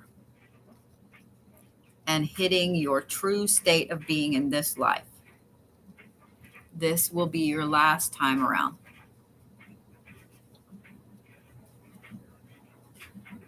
I'm going to let that sink in for a minute. This will be your last time around.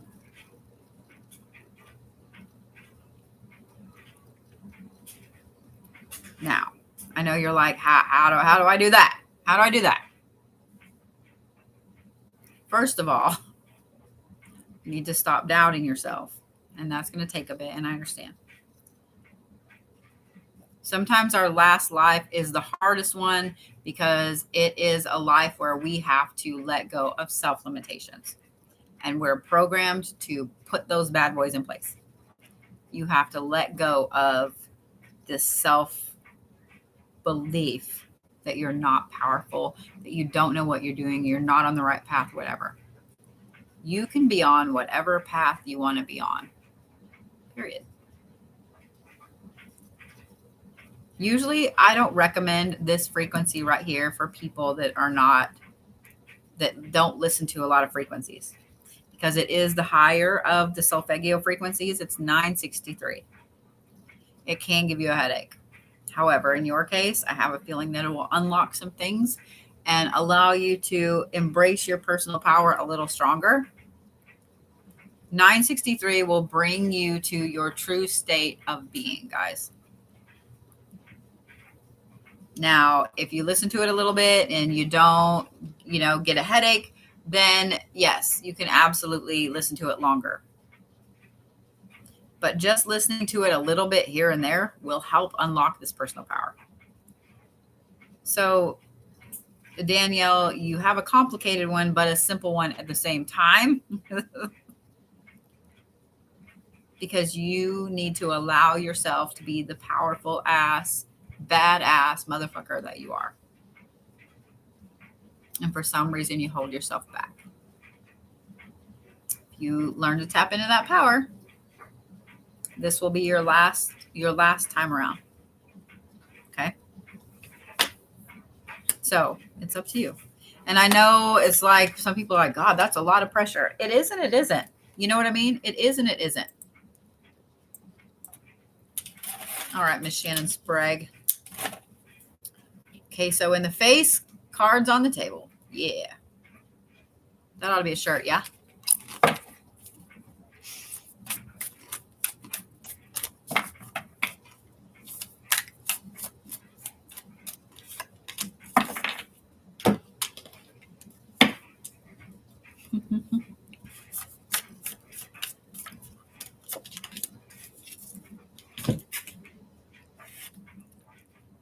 I think I should move this queso because I have stuck my hands in it repeatedly now.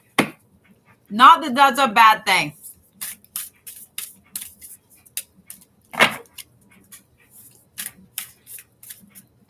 I love plant music. Oh my God. There's the guy on TikTok that does them, and I love them so much. I love them so much. All right. Miss Shannon, you ready?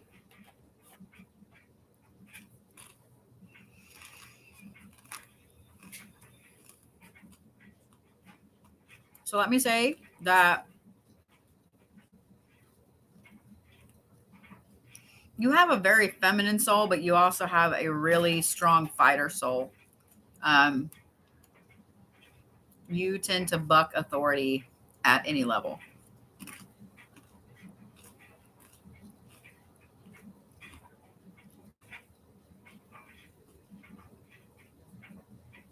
You have a few things affecting you right now.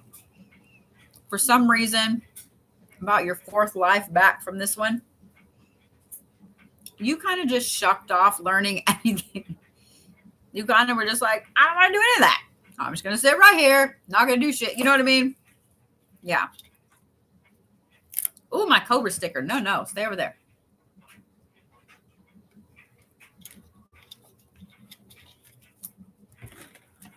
So now you got 3 things you got to do in this life. And I'm going to start with the one down here because it's the easiest. You need to speak your own truths. Stop holding back. Don't sugarcoat. Don't be an ass. Don't sugarcoat. Speak your own truths. Speak your personal power into existence. The second thing, go on the adventure. Do the things. Now, everybody's idea of adventure is different. Some people are all about skydiving. Bodhi is not. Some people are all about ziplining. Bodhi is not. Some people are all about traveling and seeing new places. Bodhi is that way. Go on the adventure, Shannon. Stop holding yourself back. The third one is going to be a little bit harder, but in doing these first 2, it will help you with that, especially that second part. You have several more ascensions that you need to go through in this life. Big ones. Big ones. It's like making up for lost time. Big ones.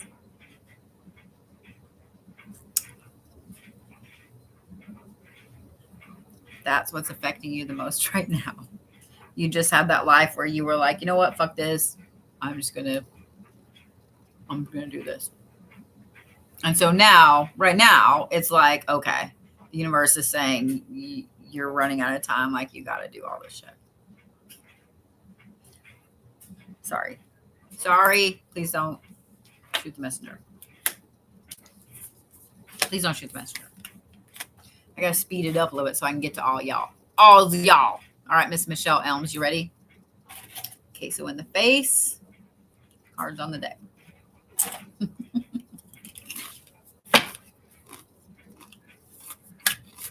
I'll bet. Where have you been pulled to go? I'm just curious. Water?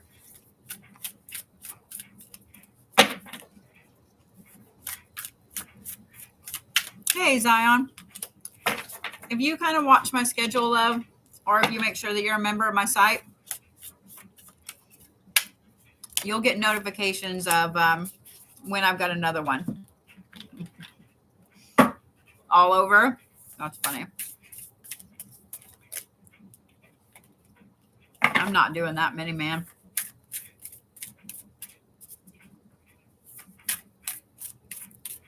So I'm kind of just eating chips and dip. I'm not really eating nachos, but I do have a nacho salad in there.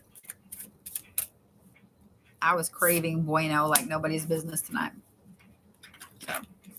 So go see everything. Go do the things. Go do all the things, Shannon. Let your soul have fun. I'm just saying. All right, Miss Michelle. You ready? I shouldn't have ate because now I'm like starving.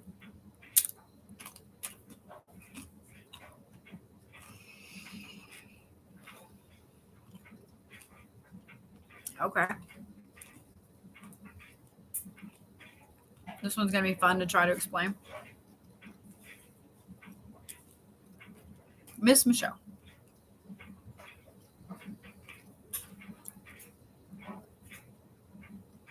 First of all, you should have been a twin in this life.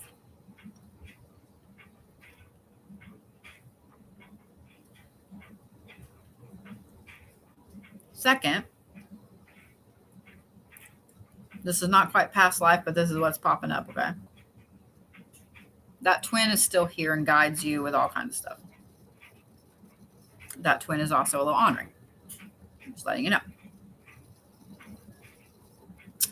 Second, the past life that's affecting you really crazily right now.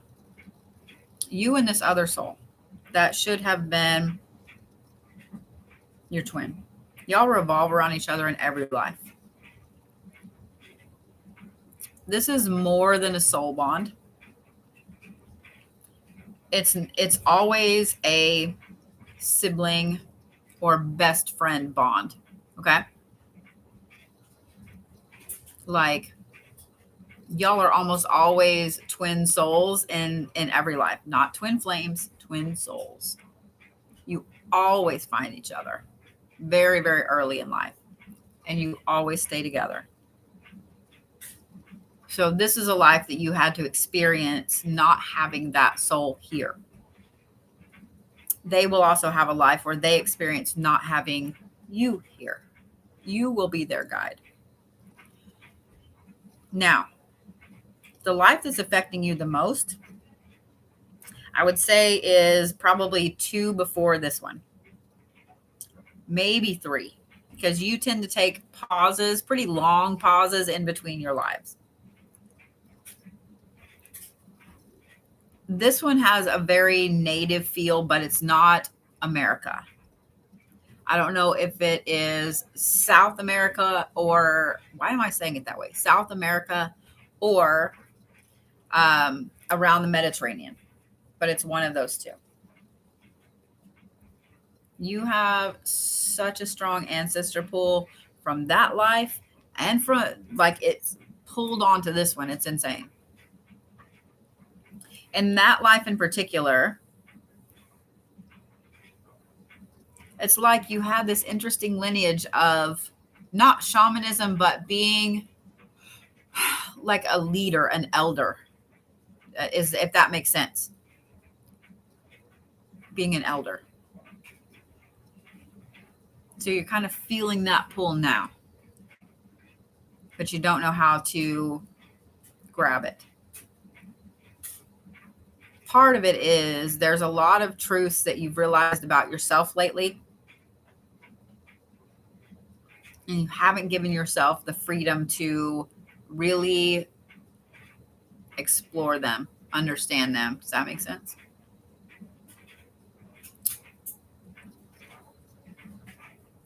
Sweetheart, you have unlimited potential in this life. Unlimited potential in this life. But for some reason, you won't allow yourself to grab it.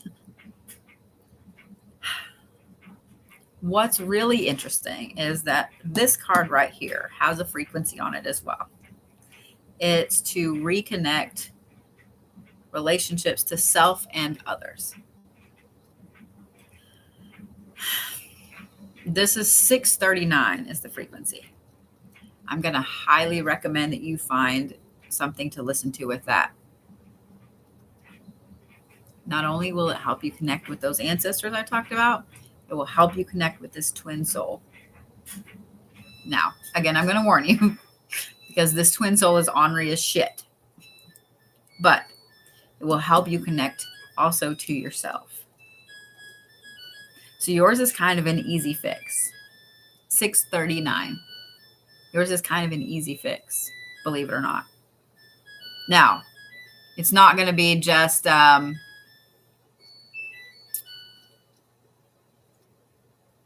like that. Like, you're going to have to listen to it a little bit. Okay? But it's going to be fantastic. And it's something that you can easily accomplish in this life. So easily accomplish in this life. Girl, if you start listening to this frequency once a week, even for just, I would say, a month, you're not going to recognize the person you are right now. Your spiritual power and that potential is going to go through the roof. 6 months, you're going to be like, I have no idea who the fuck that person was. I'm not kidding. Not kidding. So, 639. 639. Okay?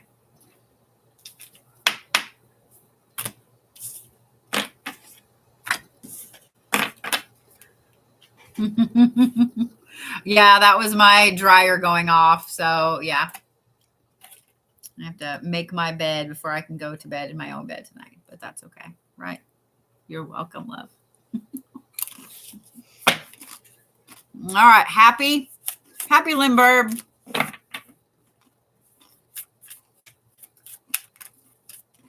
love that.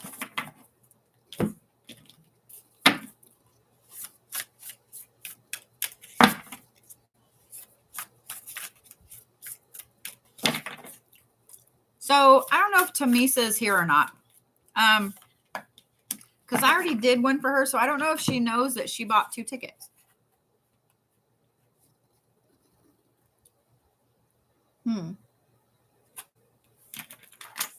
Miss Tamisa, are you here? I probably will refund that one unless you specifically wanted to. Okay. Oh, thank you, Giggler. You didn't have to send me anything. I put that on there because somebody was asking for my address, and I was like, well, the easiest way to do it is here.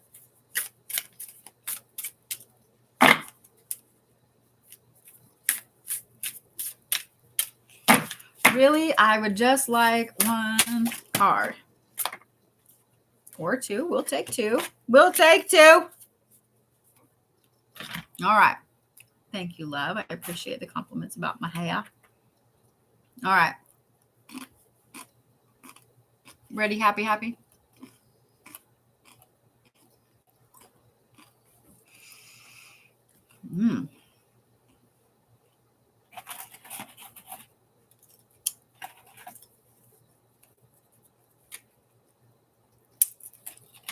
All right, happy.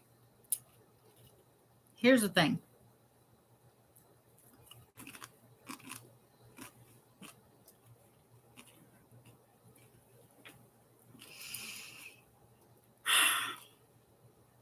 And what's funny is when I say this, you already know this. You already know this. You already know this. For some reason, you're not allowing yourself to acknowledge it. But that's okay. So for those of you guys asking about the next one of these, if you guys will sign up on my site, if you just go to thebluebodhi.com, you only have to be on there for a few seconds and a pop-up will come on and ask if you want to join the site. Just put your email in. Because when I put the next one of these in, there are certain readings that when I put them in, I will send out an invite to give you guys dibs on tickets. This will be one of them. I'll do another one for next week, okay? So, happy. This life here, I would say this was probably your 6th or 7th life back. In it, you decided not to have any type of relationship at all. You just threw yourself into work, trading, traveling. Yes, you made a fantastic living. Yes, you saw some amazing places, but you didn't allow yourself to have any type of love or any type of relationship here. So you're fighting yourself and doing that now.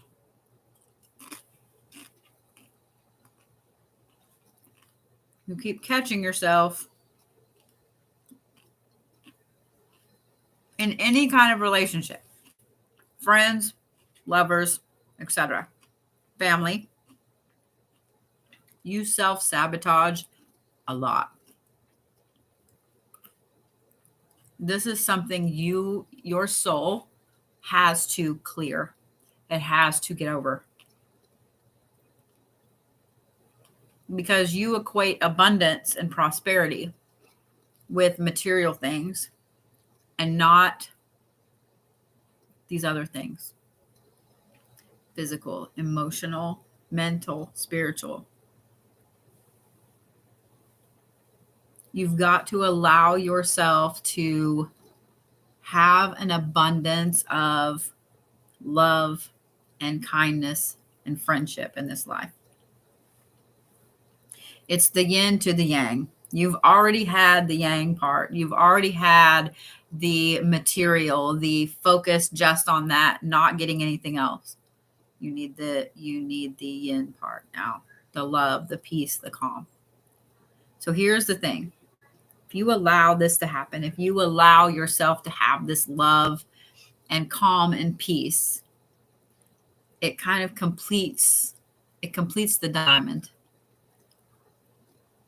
It allows you to tap into some amazing knowledge that you have access to in there. And it allows you to speak your own soul's truths on a level that you have no idea even exists. You have no idea even exists. So you've got to allow yourself to let go of this self-sabotage and be happy. And allow yourself to have solid relationships.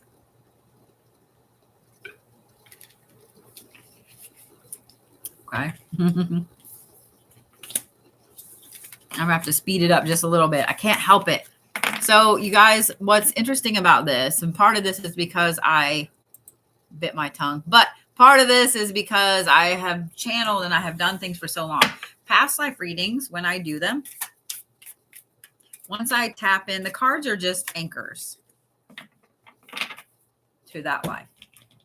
So when I tap into this, it's almost like seeing a movie. You see the whole movie, the whole life in about 10 seconds.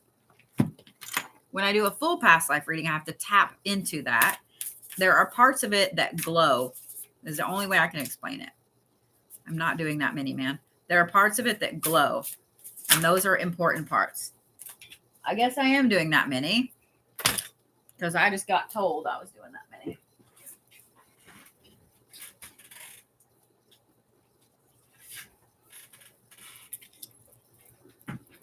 So it gets hard to do mini ones sometimes, and I have to remind myself, you can't go through the whole fucking thing, man.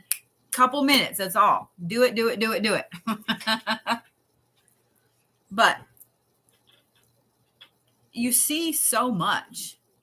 It's fantastical. And what's really interesting too is that the things that glow are things that I have to talk about. Sometimes, and this is something I talked about in a class today too, I have to quit worrying about if it makes sense to me or not. It's not supposed to make sense to me. It's supposed to make sense to you guys. So for example, I had one of the first in-person appointments I did many years ago. I used to type them out for someone, and that way they could read them. So I typed it out for this girl. She was reading it. I had someone else in my office. And when that person left, the girl was still waiting on me, and she was white as a ghost.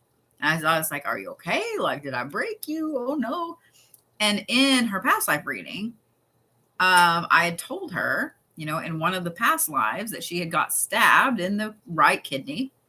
And that's what she had passed away from, that she had basically got shanked. She was like, there's no way you would have known this, but I was born without a kidney on the right side. And she was just, her mind was just melted. Not the only time I've had those things happen. So I've learned that I just trust the glow, and I say what glows. So that way you guys, yeah.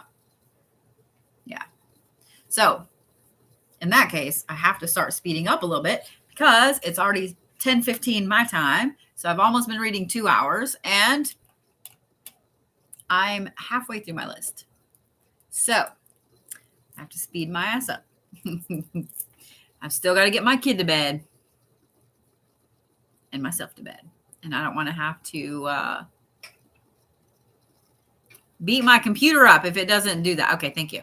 My computer, we were fixing to go round and round. We were fixing to go round and round. All right, Miss Rochelle Greenway.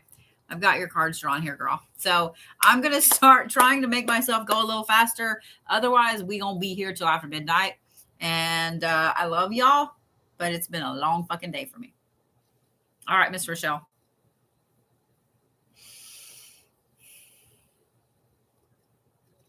So the past life that's affecting you the most is a decent amount back there. It's probably about 1,000 years ago.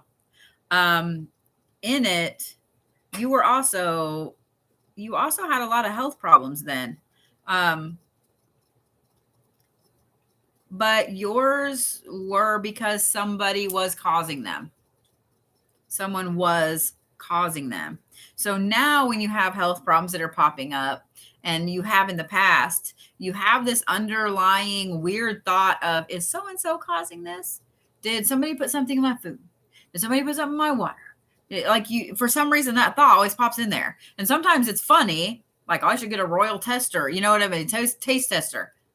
Sometimes it's funny, but you have this fear about somebody tainting your food or your drinks or something like that because of this life.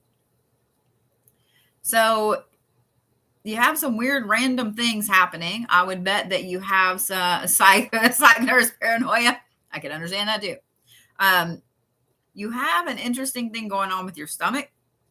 That happened in this life, but it's affecting you now for some reason. It's a physical manifestation of it. It's almost like you have an ulcer, but they can't find one. Does that make sense? Like you have all the symptoms of it, but you don't have one. There's also an interesting aspect here of adventures being cut short. So this is something you're going to have to get over as well. Go on the adventures. And don't go home when you start to feel homesick. Stay the time you have planned.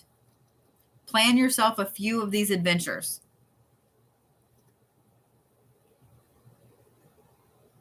Because for some reason, it's like you would go on these adventures in this life here, travel a little bit here and there because you were pretty wealthy.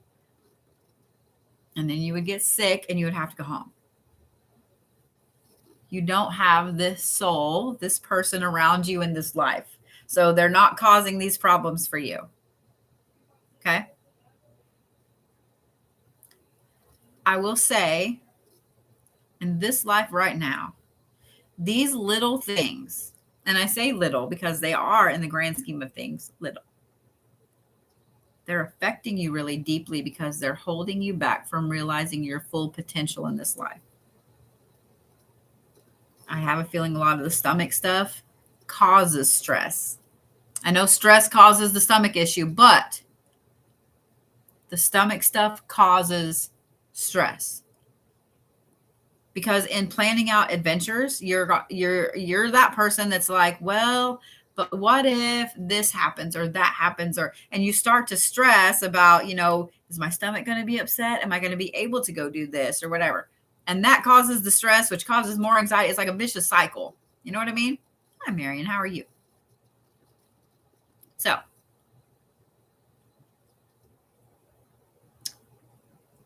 babe, you're just going to have to do the things. You're just going to have to let go and do the things. Okay? Yeah. You're just going to have to let go and do the things. Take foods with you if you have to. Take a big cooler. Airbnbs are awesome because they have refrigerators. You can cook your own food. You have an amazing amount of potential, Miss Rochelle, and you're not tapping into it because this fear is holding you back. This fear is holding you back. So, I hope that helps, sugar. I'm getting to where I really love Airbnbs too. Because of washer and dryers and refrigerators. I love fresh fruit. And it's so expensive. You're welcome, sweetheart. All right, Laura Cardella, you ready? Fruit is so expensive, but I love it. So when I was in Vegas the last few days, we had an Airbnb, and that's the first thing I did. I was like, we're going to the store, and I'm getting all the fruit. All the fruit. Thank you for the butterflies, love.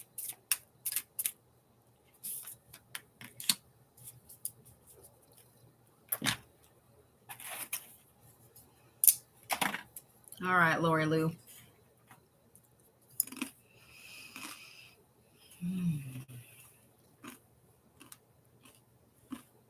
You have a very earthbound soul.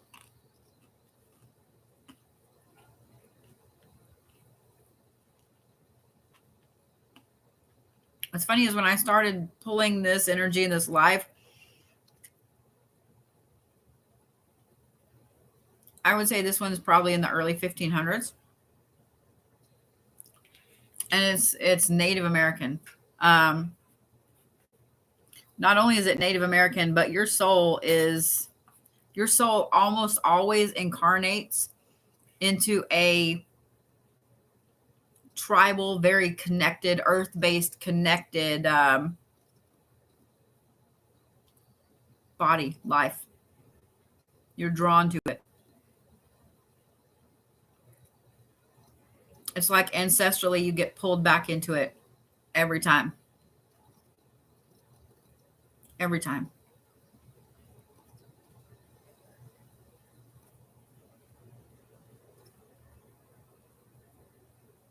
Every time.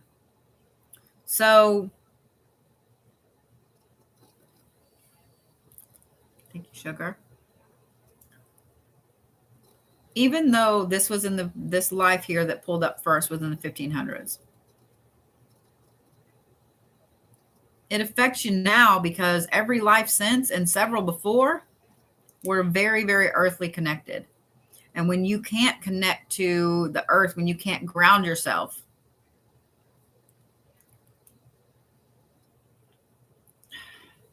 there's not even a term for it. Usually people will say, oh, I feel off. It's not just feeling off. It's like you just don't feel. You just don't feel. So,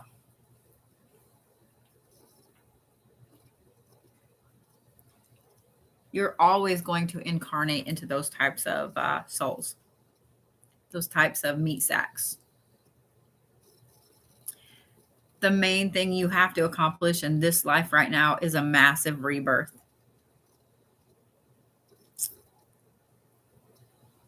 Just me telling you that you always incarnate in those types of meat sacks is enough to reactivate some of the things that you have always learned and always gravitated toward. You're always connected to.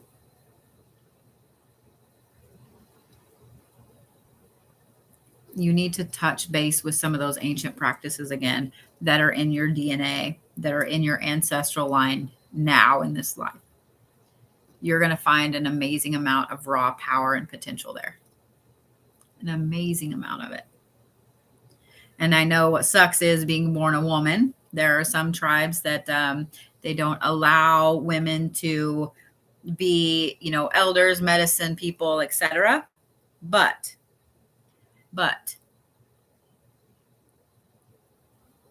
look into those practices that you're a part of, that your DNA ancestrally is a part of. Okay, Miss Lori? There's an amazing amount of potential power there. An amazing amount of potential power. There's also a lot of transformation there too. Just so you know. So, we'll also say you have a very feminine soul. You have a very powerful soul. It's very feminine. So you almost always incarnate as a woman. So.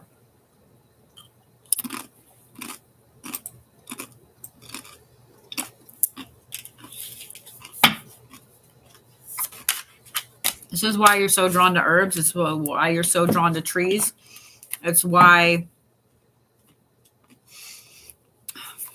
medicine isn't the right word, but it is. Does that make sense? It's why you are fantastic at working with herbs, at putting them together, at innately knowing which ones to use, even if you don't know what the hell it is. Does that make sense? Does that make sense? I don't know that you're too grounded because you are a very, very earthbound soul. You're happy when you're grounded. So for you, I'm not sure that there is a thing as being too grounded. I think you're always going to feel like you're not grounded enough, no matter what. So, yeah. So, yeah. All right, Miss Cinda, you ready? Benicio, I hope you find what you're looking for, sweetheart.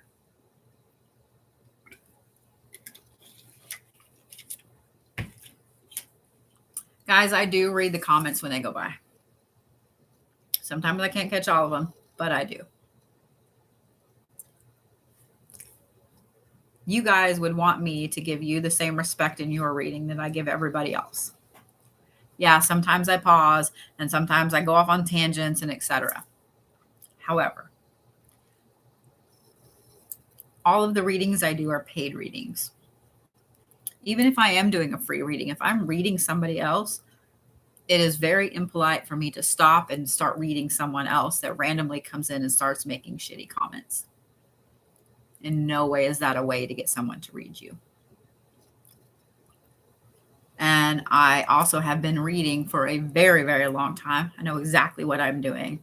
I will happily play with my fucking cards all I want. I am also that person that if you're going to come at me being an asshole like that, I will not ever read for you. I will not ever read for you. So I wish you luck. And I hope that you find what you're looking for and you find that inner peace that allows you to be a much calmer person. All right. Miss Cinda. Ready?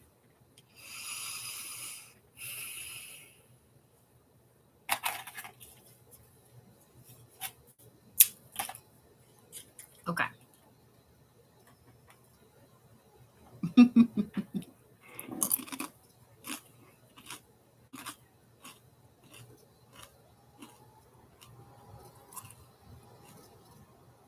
All right, Cinda Sue. Let me just say this.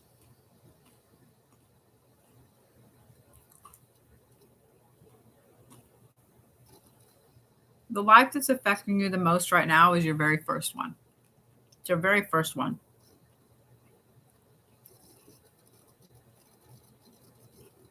And I actually don't need to tell you much about it.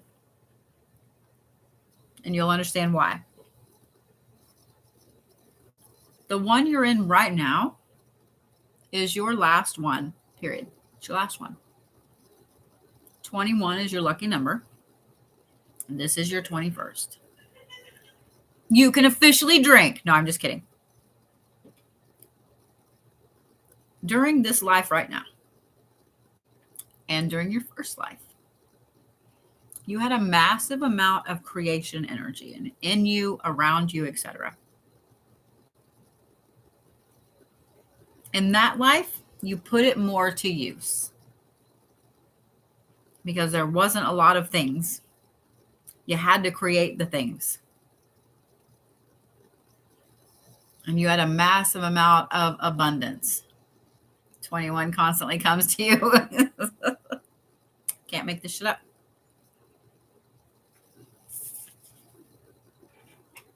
This is 21.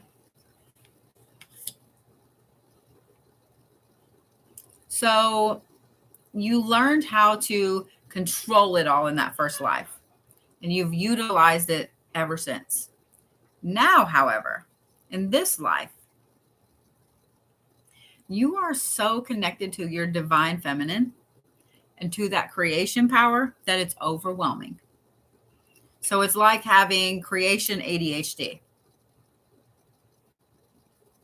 You want to do this, but you also want to do all of these things too. And so they get all jumbled up and you can't do anything.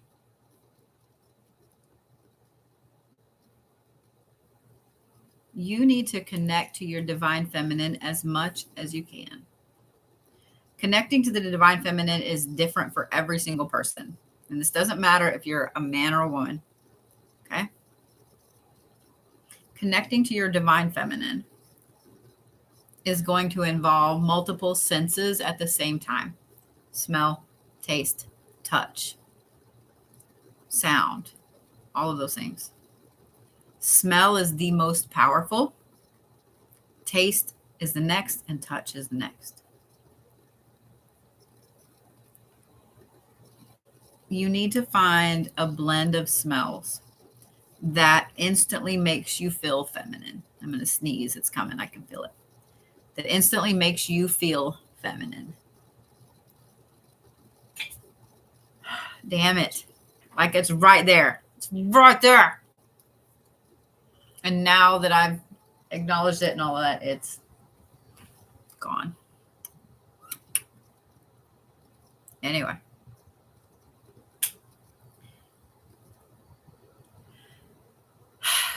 Start with smells. Start with smells. And your smells will change. Okay? As you guys go through your physical life and your spiritual growth, your palate and your nose will change. The things that just made you be at a spiritual level when you smelled them 10, 20 years ago are not going to be the same things now and are not going to be the same things 10, 20 years from now. They're going to change and shift. So start with that. Next, start with something that to you tastes feminine. We all have those things. For me, it seems to be fruit. Most fruit. Berries, peaches, plums. For some reason, not pears or bananas. Bananas, obviously, but not pears. Cantaloupe is another one. But there are also other things that, to me, taste feminine. Does that make sense? Find those things for you. Okay? Then things that feel feminine. For me, those are things like satins, silk, lace, fur. They feel feminine to me. Find those things that help you connect with your divine feminine. Same thing with music. Whether it's like very empowering woman music, fast beat, slow, whatever it is. Start putting them together in a little ritual for yourself. Will help you connect with that divine feminine. When you connect with that divine feminine, you're going to create that, connect back to that creative energy and be able to focus and do the creativity and do the creative things one at a time instead of getting all jumbled together. But you are going to have to work a little bit to connect to those divine things. And once you get that ritual together, start using it on a daily basis. You're going to be blown away at how abundant your life becomes. Shut up, Kelso. Kelsos are a very masculine fruit. Bananas are a very masculine fruit.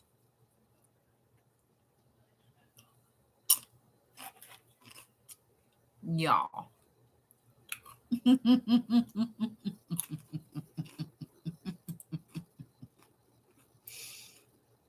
Y'all. Got the songs. Right on. That's awesome. I love that.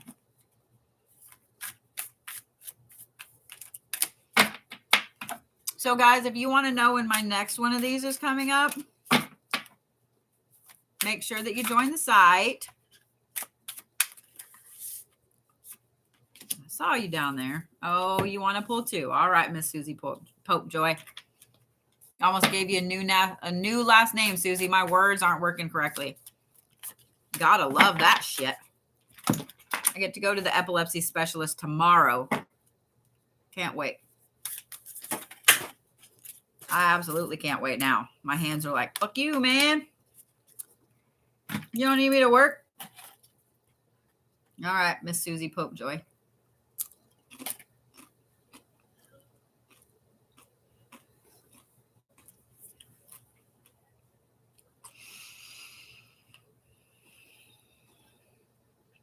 Got ya. You got some interesting shit affecting you right now, girl. So I would say this one right here is back in the early 1600s. Let me just say you weren't the nicest person here, Susie.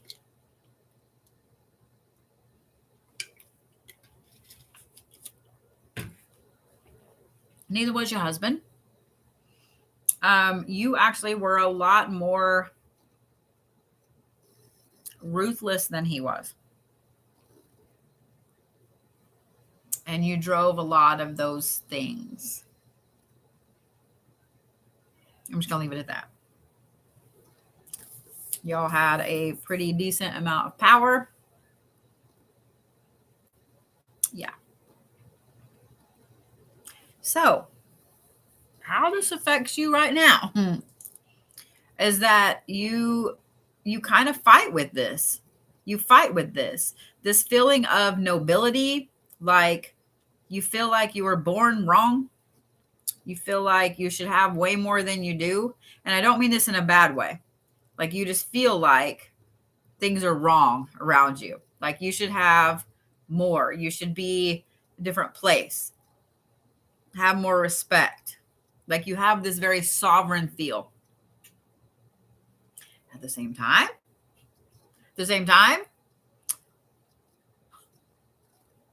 you love destructing things. You love destroying things. And I don't mean that in a bad way. I would bet that you absolutely love to watch buildings get, imploded or whatever. You love to watch things being deconstructed. I would also bet you love the shows on how things work, how things are made, etc.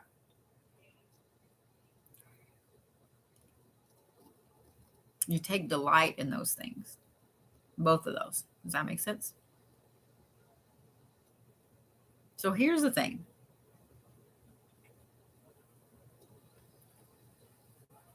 And the thing I'm going to recommend is really weird because you have a massive amount of innate wisdom in there. A massive amount of innate wisdom in there that you've learned throughout these last few lives, but especially in that one about human suffering. I'm going to recommend that you watch some of the documentaries, and this is going to be hard for you now, okay? just letting you know, it's going to be hard for you right now. That you watch some of the documentaries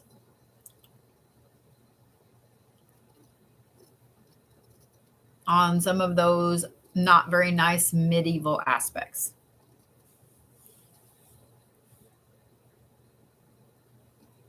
I would watch some documentaries on the Black Plague. Would watch some documentaries on the plague doctors. I would watch some documentaries on the things that they did to people. Does that make sense? The things that they did to people. And I would watch some documentaries on the flip side of that on some of the monarchs and the royalty during that time. Does that make sense? So, you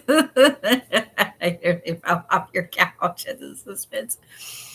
I know those are weird things to recommend,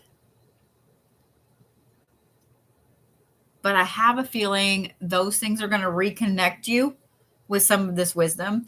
And I would not be surprised at all if while you're watching some of these, you're like, that's wrong. That's not exactly how they did that.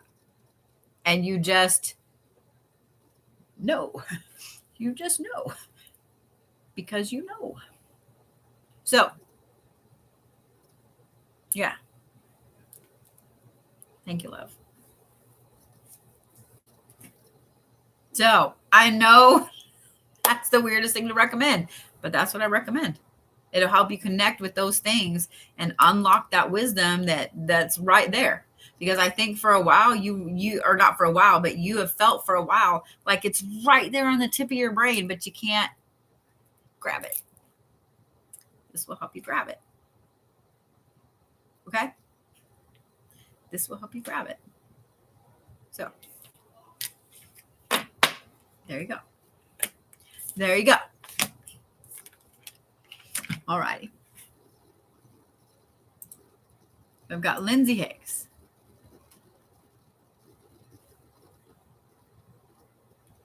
There you are, Miss Lindsay. All right. Let me pick up, all of these cards that I just flung in the floor because my hands are not my friends right now.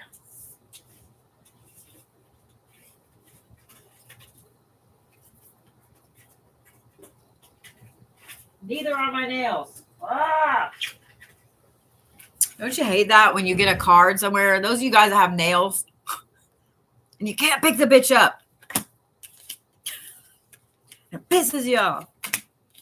Then you have to bend the card to pick it up. It's stupid. Stupid. All right. There we go. It is what it is. All right, Lindsay Hicks, you ready? So, I will say, guys, if I keep dropping cards like this, we're going to have a problem.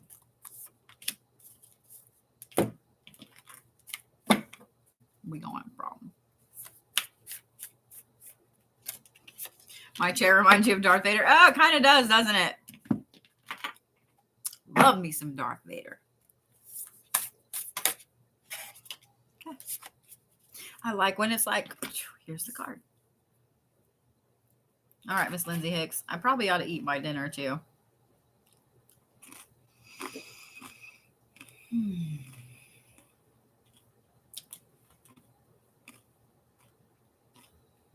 Okay.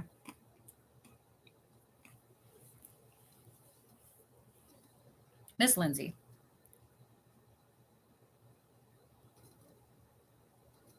Yours is a little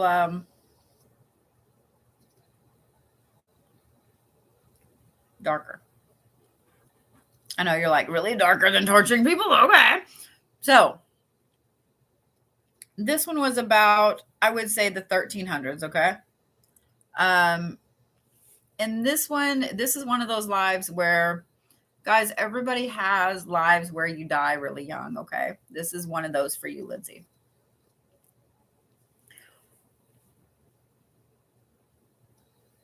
So in it, you never got to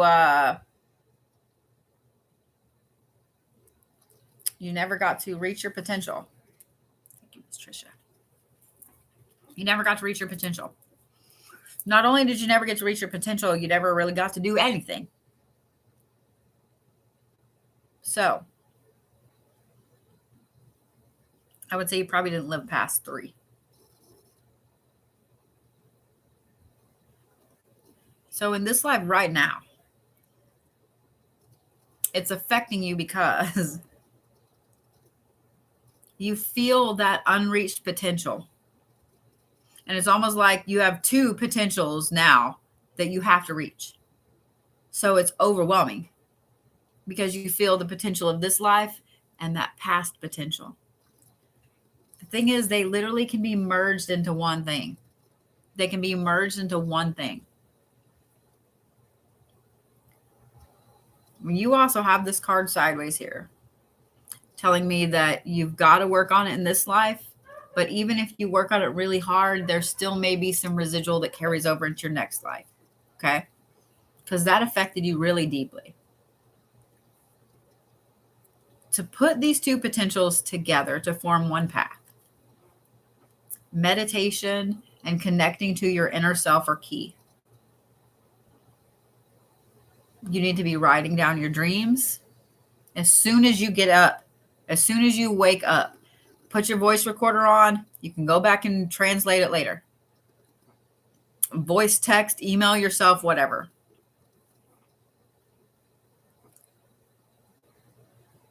You also need to be meditating and recording what it is that you're seeing when you're meditating, what you're thinking about, what you know, what you're hearing. You know what I'm talking about. Because it's going to help you merge these 2 potentials together so you can accomplish an amazing amount of things in this life right now. Okay?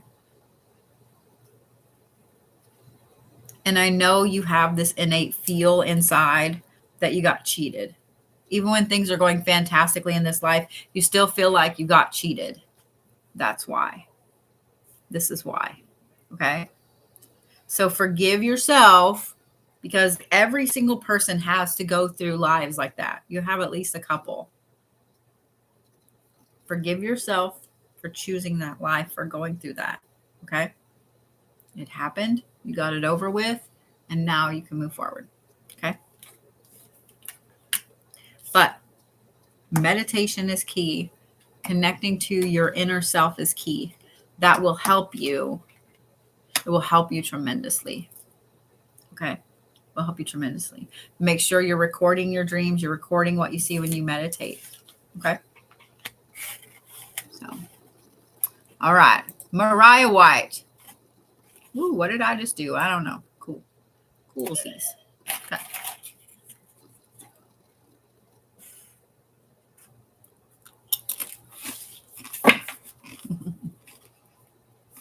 Aw.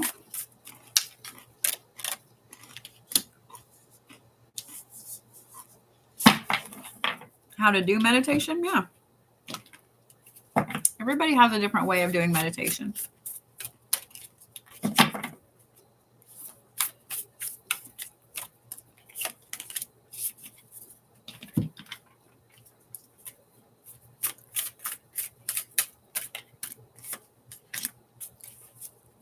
All right, Miss Mariah.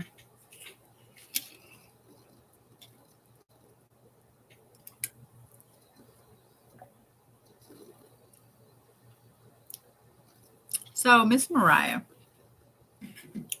right off the bat, let me just say this. I'm glad that you're here. I'm glad that you stayed. You have the need to leave, to fly away. I understand. I'm glad you're here. Okay? I'm glad you're here.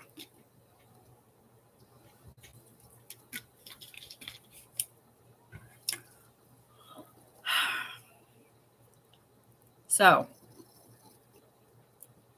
the life that's affecting you,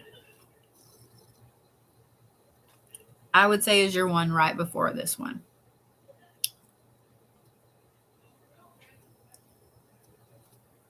You saw some things and some shit. You saw some things and some shit. And it really affected your soul on a very, very deep level. A very deep level.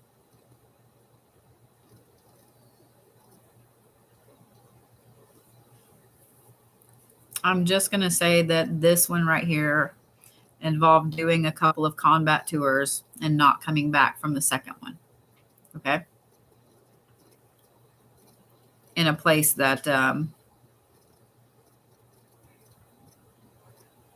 things you saw are not things a human would want to see. Okay.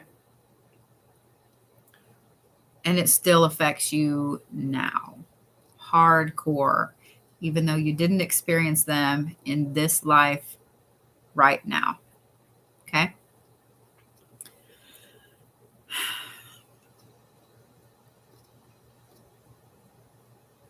But here's the beauty of living that life, Miss Mariah.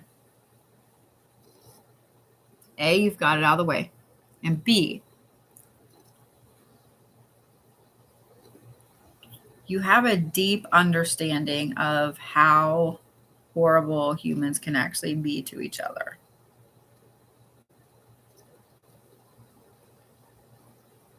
You also have a deep understanding of that feeling about not wanting to be here anymore. You have an amazing amount of patience because you've had to hurry up and wait more than a few times in very nerve-wracking situations. For some reason in that life, Miss Mariah, you didn't get to experience the spiritual ascending that you should have.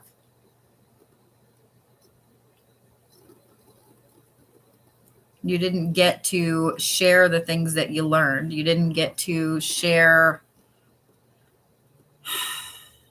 the things you saw. You just carried them with you.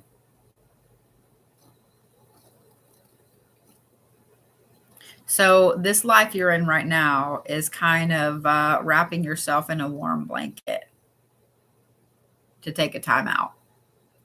So you have a massive amount of inner wisdom in there, Miss Mariah. You have a massive amount of patience. You have a massive amount of ascension that is yours when you decide to tap into it. Here's what I'm going to recommend, Miss Mariah. You don't have to be in any kind of hurry to do anything in this life, sweetheart. Not one little tiny bit. This is kind of your timeout life. I guess let me say it that way. If you don't want to do the things, Mariah, don't do the things. If you want to do the things, do the things. But this is your curl up in the whoopee in a nice warm blanket in the sunshine or, in the window while it rains or whatever and not do anything. This is that life for you. You can do as much or as little as you want here because this is your life to process. Okay? So don't put so much effort on forcing yourself to grow and forcing yourself to do the things. If you feel like the time is right, then it's right. And it's right. And if you don't feel like the time is right, then it is not right. You don't have to do anything in this life, Miss Mariah, that you don't want to do. Okay? Because your one right before this was extremely heavy. This is your blanket fort. You put what you want to in your blanket fort, and you come out of it when you want to. Okay? So, I hope that helps, Miss Mariah, because I feel like you've been putting a lot of pressure on yourself to move forward and do and be and so on. Okay?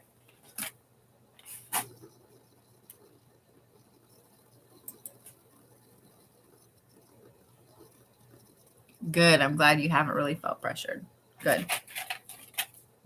I didn't know where you were, which one you were on, Miss Mariah. All right. Miss Louise Williams. All right. Ready, Miss Louise?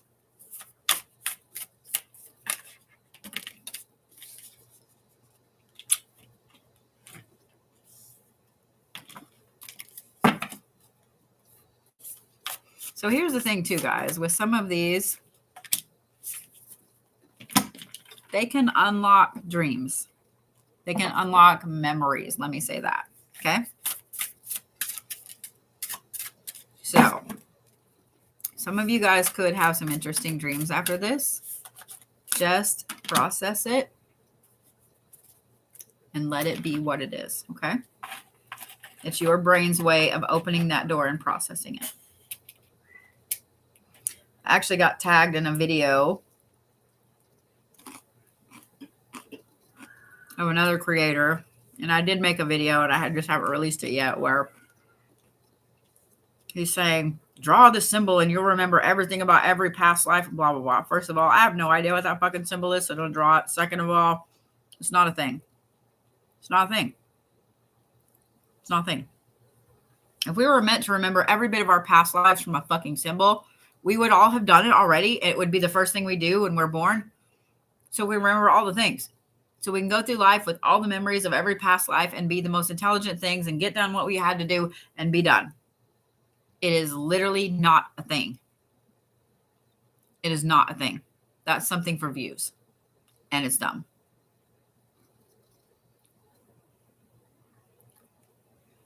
I don't understand some of the creators and this, don't do this symbol. You know damn well they're going to do the fucking symbol. If you're making up a symbol, if you're using a symbol you pulled out of your ass or off Google, you're going to fuck people up. Pisses me off.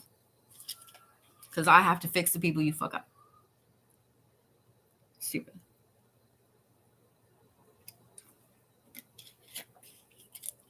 Stupid. So.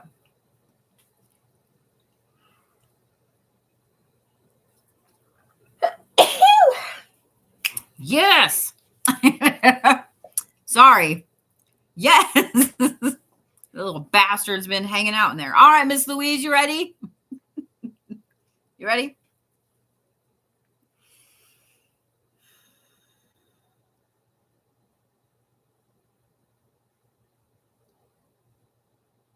Okay.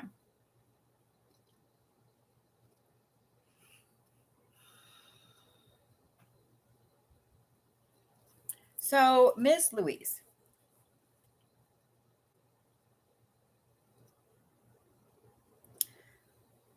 I don't know why, but roses are very, very important, both in this life and the one I'm looking at here. Roses have a very, very strong significance. Rose gardens, beautiful ornate roses, and there's even a rose insignia here. I would say this is probably in the 1500s, maybe late 1400s.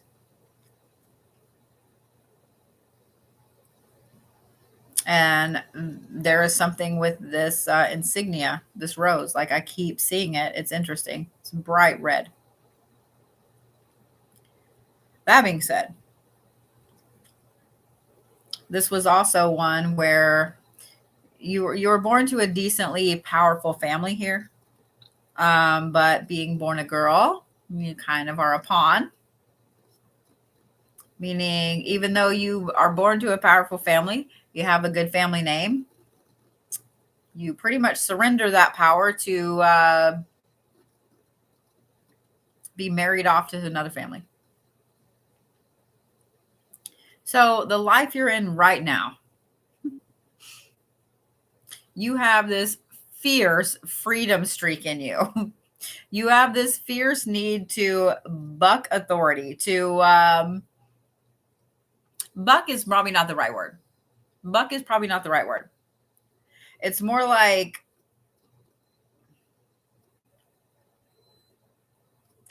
silently defy. Does that make sense? Not does that mean anything? Does that make sense? Silently defy. Like not be loud about it, but not be secretive about it either. I know you told me to do this, but I'm going to do this right in front of your face anyway.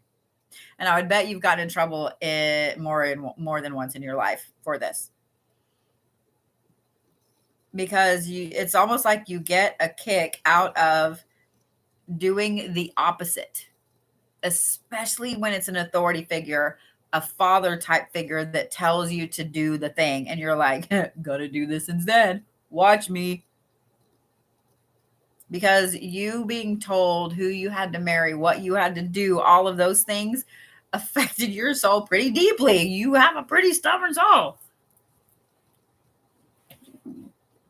You also really, really crave freedom. So when somebody then and now encroaches on that freedom, you take it personally. It's personally offensive when someone tries to hamper your personal freedom.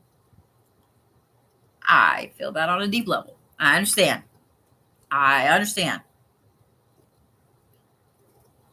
So, Miss Louise, there's only a couple things here, but I will tell you that I feel like you're already doing all the things that you need to do in this life. I know it gets you in trouble, and it will continue to get you in trouble, and you will continue to do it. And I'm not going to tell you to stop, because I think that just seeing all these things here, it's part of what your soul needs to accomplish. Your soul needs to thumb its nose at authority, especially father figures. The things I would say, though, the things that pop up here, there is a frequency here, 741, which is fully allowing your soul to express itself. I would highly recommend listening to that one a little bit. The other one is laying foundations, and it's dream weaving. This is manifesting what you want in your dreams out into reality. That stubborn streak and that freedom streak,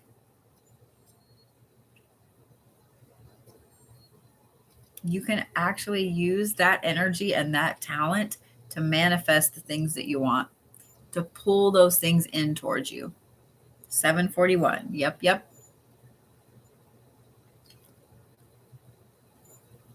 It's way, way easier than you realize, girl. You have a massive amount of inner power in there. And the more freedom and the more things that you do for you, the more power you gain. The more power you gain. So start with that frequency. And then I would recommend listening also to 963. Now, like I said, that is one of the higher ones and it can give you a headache. So don't just start listening to it all night right off the bat, okay? But 963 will help you with some of this manifestation and the dream weaving, moving dreams into reality. But you have a massive amount of those, girl.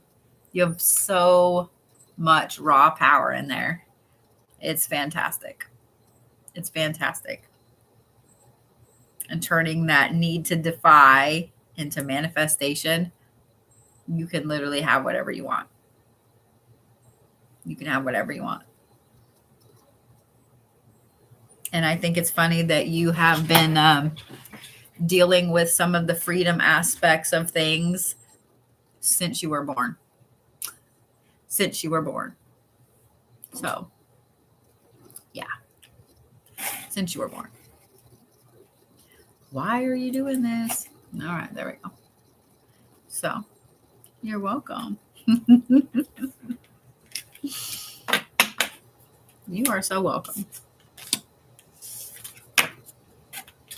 So let me see here. Where am I at in my list? Okay. So I've got Miss Deborah Wardlaw next. I'm going to do Deborah, and then I have a few more to get through, but here's the thing. My brain, my hands are not working correctly. I also think my sugar is probably going down, and I don't have any of my sugar checkers in here. So I'm going to do Miss Deborah Wardlaw, and then tomorrow I'm going to jump on here and finish these. I can't guarantee what time. I have a neurologist appointment. See the words? I have a neurologist appointment at 1:30, an epilepsy specialist actually. And so I will jump on after that and get these knocked out. So they will be on YouTube for you guys. So the ones that will be on a separate YouTube tomorrow will be Layla, Deborah Westwood, Miss Veronica, Christy Womack, Tammy Delgado, Nairi. I love that name. That's so pretty. Nina St. Jean, Jesse, and Bianca. So I will get y'all's tomorrow. I'm going to do Miss Deborah, and then I will finish the rest of y'all's. Thank you, love. Tomorrow afternoon. Because here's the thing. I can tell you right now that if I don't either go check my sugar or figure out what's up with the word things, yeah, it's going to be bad. Oh, you didn't offend me, Dee Dee. Yeah, you didn't offend me, love. Takes a lot to offend me. All right, Miss Deborah, you ready? Woo, okay. You're just going to drop the card at me like that. Got you. You're welcome. You're welcome.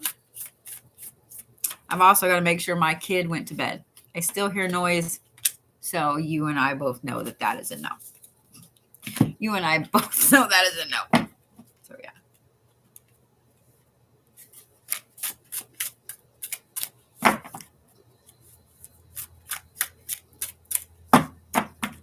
So I'm really impressed. I have not seen this epilepsy specialist yet. And I had an appointment for next Monday, the 26th. And they called and asked me if I could switch with someone and come in and so on. And I wasn't able to come in. So then they put me out till November. And I was like, oh, that's not a good thing. Because I've noticed it going back and forth through the different altitudes. Like I had to hit my vape a few times yesterday. I had to eat part of an edible to calm the brain down. And I'm not cool with that. Not cool with that. So I called and yesterday and I just asked them, hey, if there's a cancellation, is there any way I can get in? And so she had got me in on the 17th and I was like, okay, that's better than nothing. But I literally got to leave like that afternoon. So she called me today on the way home and she like blew up my phone a little bit. And I was glad she did because I was in a shitty service area and I finally got to talk to her and she actually fit me in tomorrow. She got me in tomorrow. So that made me really happy. It made me feel really special. So, yay. I have not had an epilepsy specialist since 2015. That's how long it's been. It's taken me 3 years to find one and to get into one because Oklahoma is stupid. Oklahoma is stupid. So, yeah, I get to go to one tomorrow and I'm kind of super excited. So, yeah. All right. Miss Deborah Wardlaw. I just had to share that. And apparently he is one of the top ones in Tulsa. So that makes me happy too. He only deals with epilepsy patients. And that makes me happy too, because I have talked to a few neurologists who, how you're a neurologist and you don't even know basics about epilepsy, I will not understand. So, yeah. Anyway, Miss Deborah, here we go.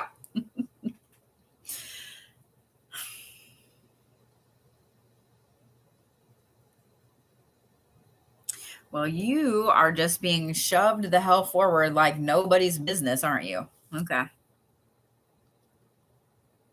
So the life that's affecting you the most right now was about your fourth one in. Your fourth one in. You are that person that it's like you pick the easiest thing first, and then you're like, you know what, fuck it, let's do the hard shit. So you picked like the super easy life, the very first life. And then the next couple, you like got some really hard shit out of the way.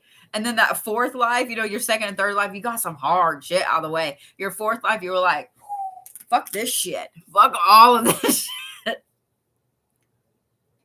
In that life, you literally chose to disconnect in lieu of a spiritual existence. So it's almost like disconnecting to be a monk or a nun, etc. Does that make sense? You disconnected to be that. No family, nothing. You simply existed. So You accomplished an amazing amount spiritually in that life, but not in this life yet. So in this life, you're experiencing a few things that are causing a massive amount of illumination and higher perspective to hit you hardcore over and over and over. Part of it is your soul signed up for these things to happen in this life. And your soul signed up to experience these massive illuminations and shoves forward.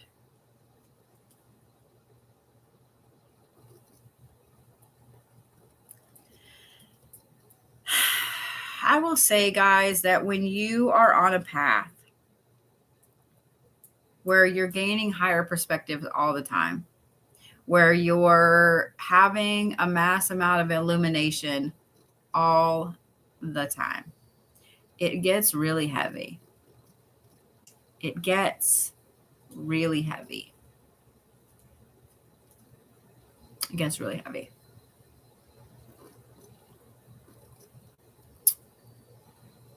So here's what I'm going to recommend for this one.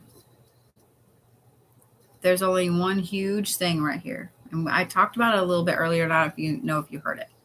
But that was the Merkaba healing. That's the Merkaba. I would recommend looking up the Merkaba. Merkabah. It is a triangle on top of triangle that makes a 6-pointed star. It is a healing vessel because you have to heal from the things in this life that you've experienced and things in past lives that you've experienced that are still holding on to now. So, Sweet Pea, you have a ton to experience. You have a ton to experience and to let go of. Okay? The Merkaba will help you with that tremendously. There are a lot of amazing meditations. You can get stones cut in them. There are some amazing pendants that you can order that have different stones as well as copper in them, etc. The Merkaba will help any of you guys. Angela, right there. Angela's right. The Merkaba will help any of you guys process through things now and past life things. Okay? But Deborah, this is definitely going to be something that will help you process through and find those higher perspectives that have, it's like they're right there on the tip of your tongue. You know what I mean? And you can't quite get them yet. So it will help you tremendously, Miss Deborah. Okay? And I'm sorry that this life now is so hard. And there's so many things that you have to deal with. So all the Bodhi love to you, Sweet Pea, okay? I will say also, if you can find you a chevron amethyst, thank you, Miss Angel, it will help you. It will help you. It will help you process through a lot of those things. And it still has all of the things that amethysts have, the protection and so on. Thank you, Miss Rochelle. It'll still have all of that, but it will help you process through past life traumas and things like that. So I would highly recommend one. Highly recommend one for anybody. Plus, they're gorgeous. Just saying. I will say,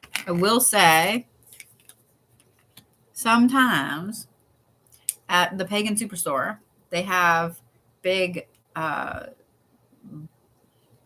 plastic containers of stones in the mosaic aisle.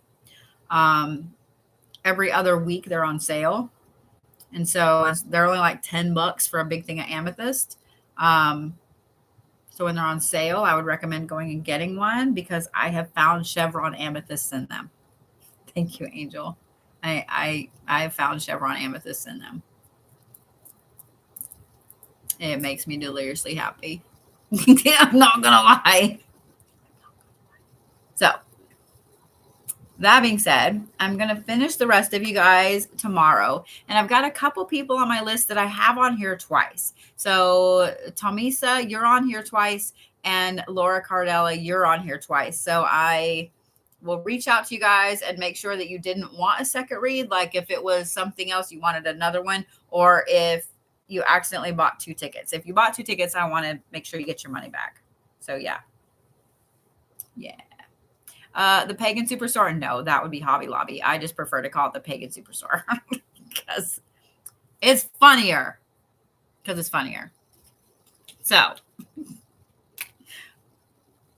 just saying, I may or may not wear witchy shit when I go in. I'm going to eat, make sure my kid went to bed, and then I'm going to go face plant in my, well, I'm going to make my bed and then face plant in my bed. And I will finish the rest of these tomorrow for you guys. I love doing these. I'm not going to lie. I could spend all day doing them. Okay. I will talk to you guys tomorrow. So let me end here on the YouTubes. And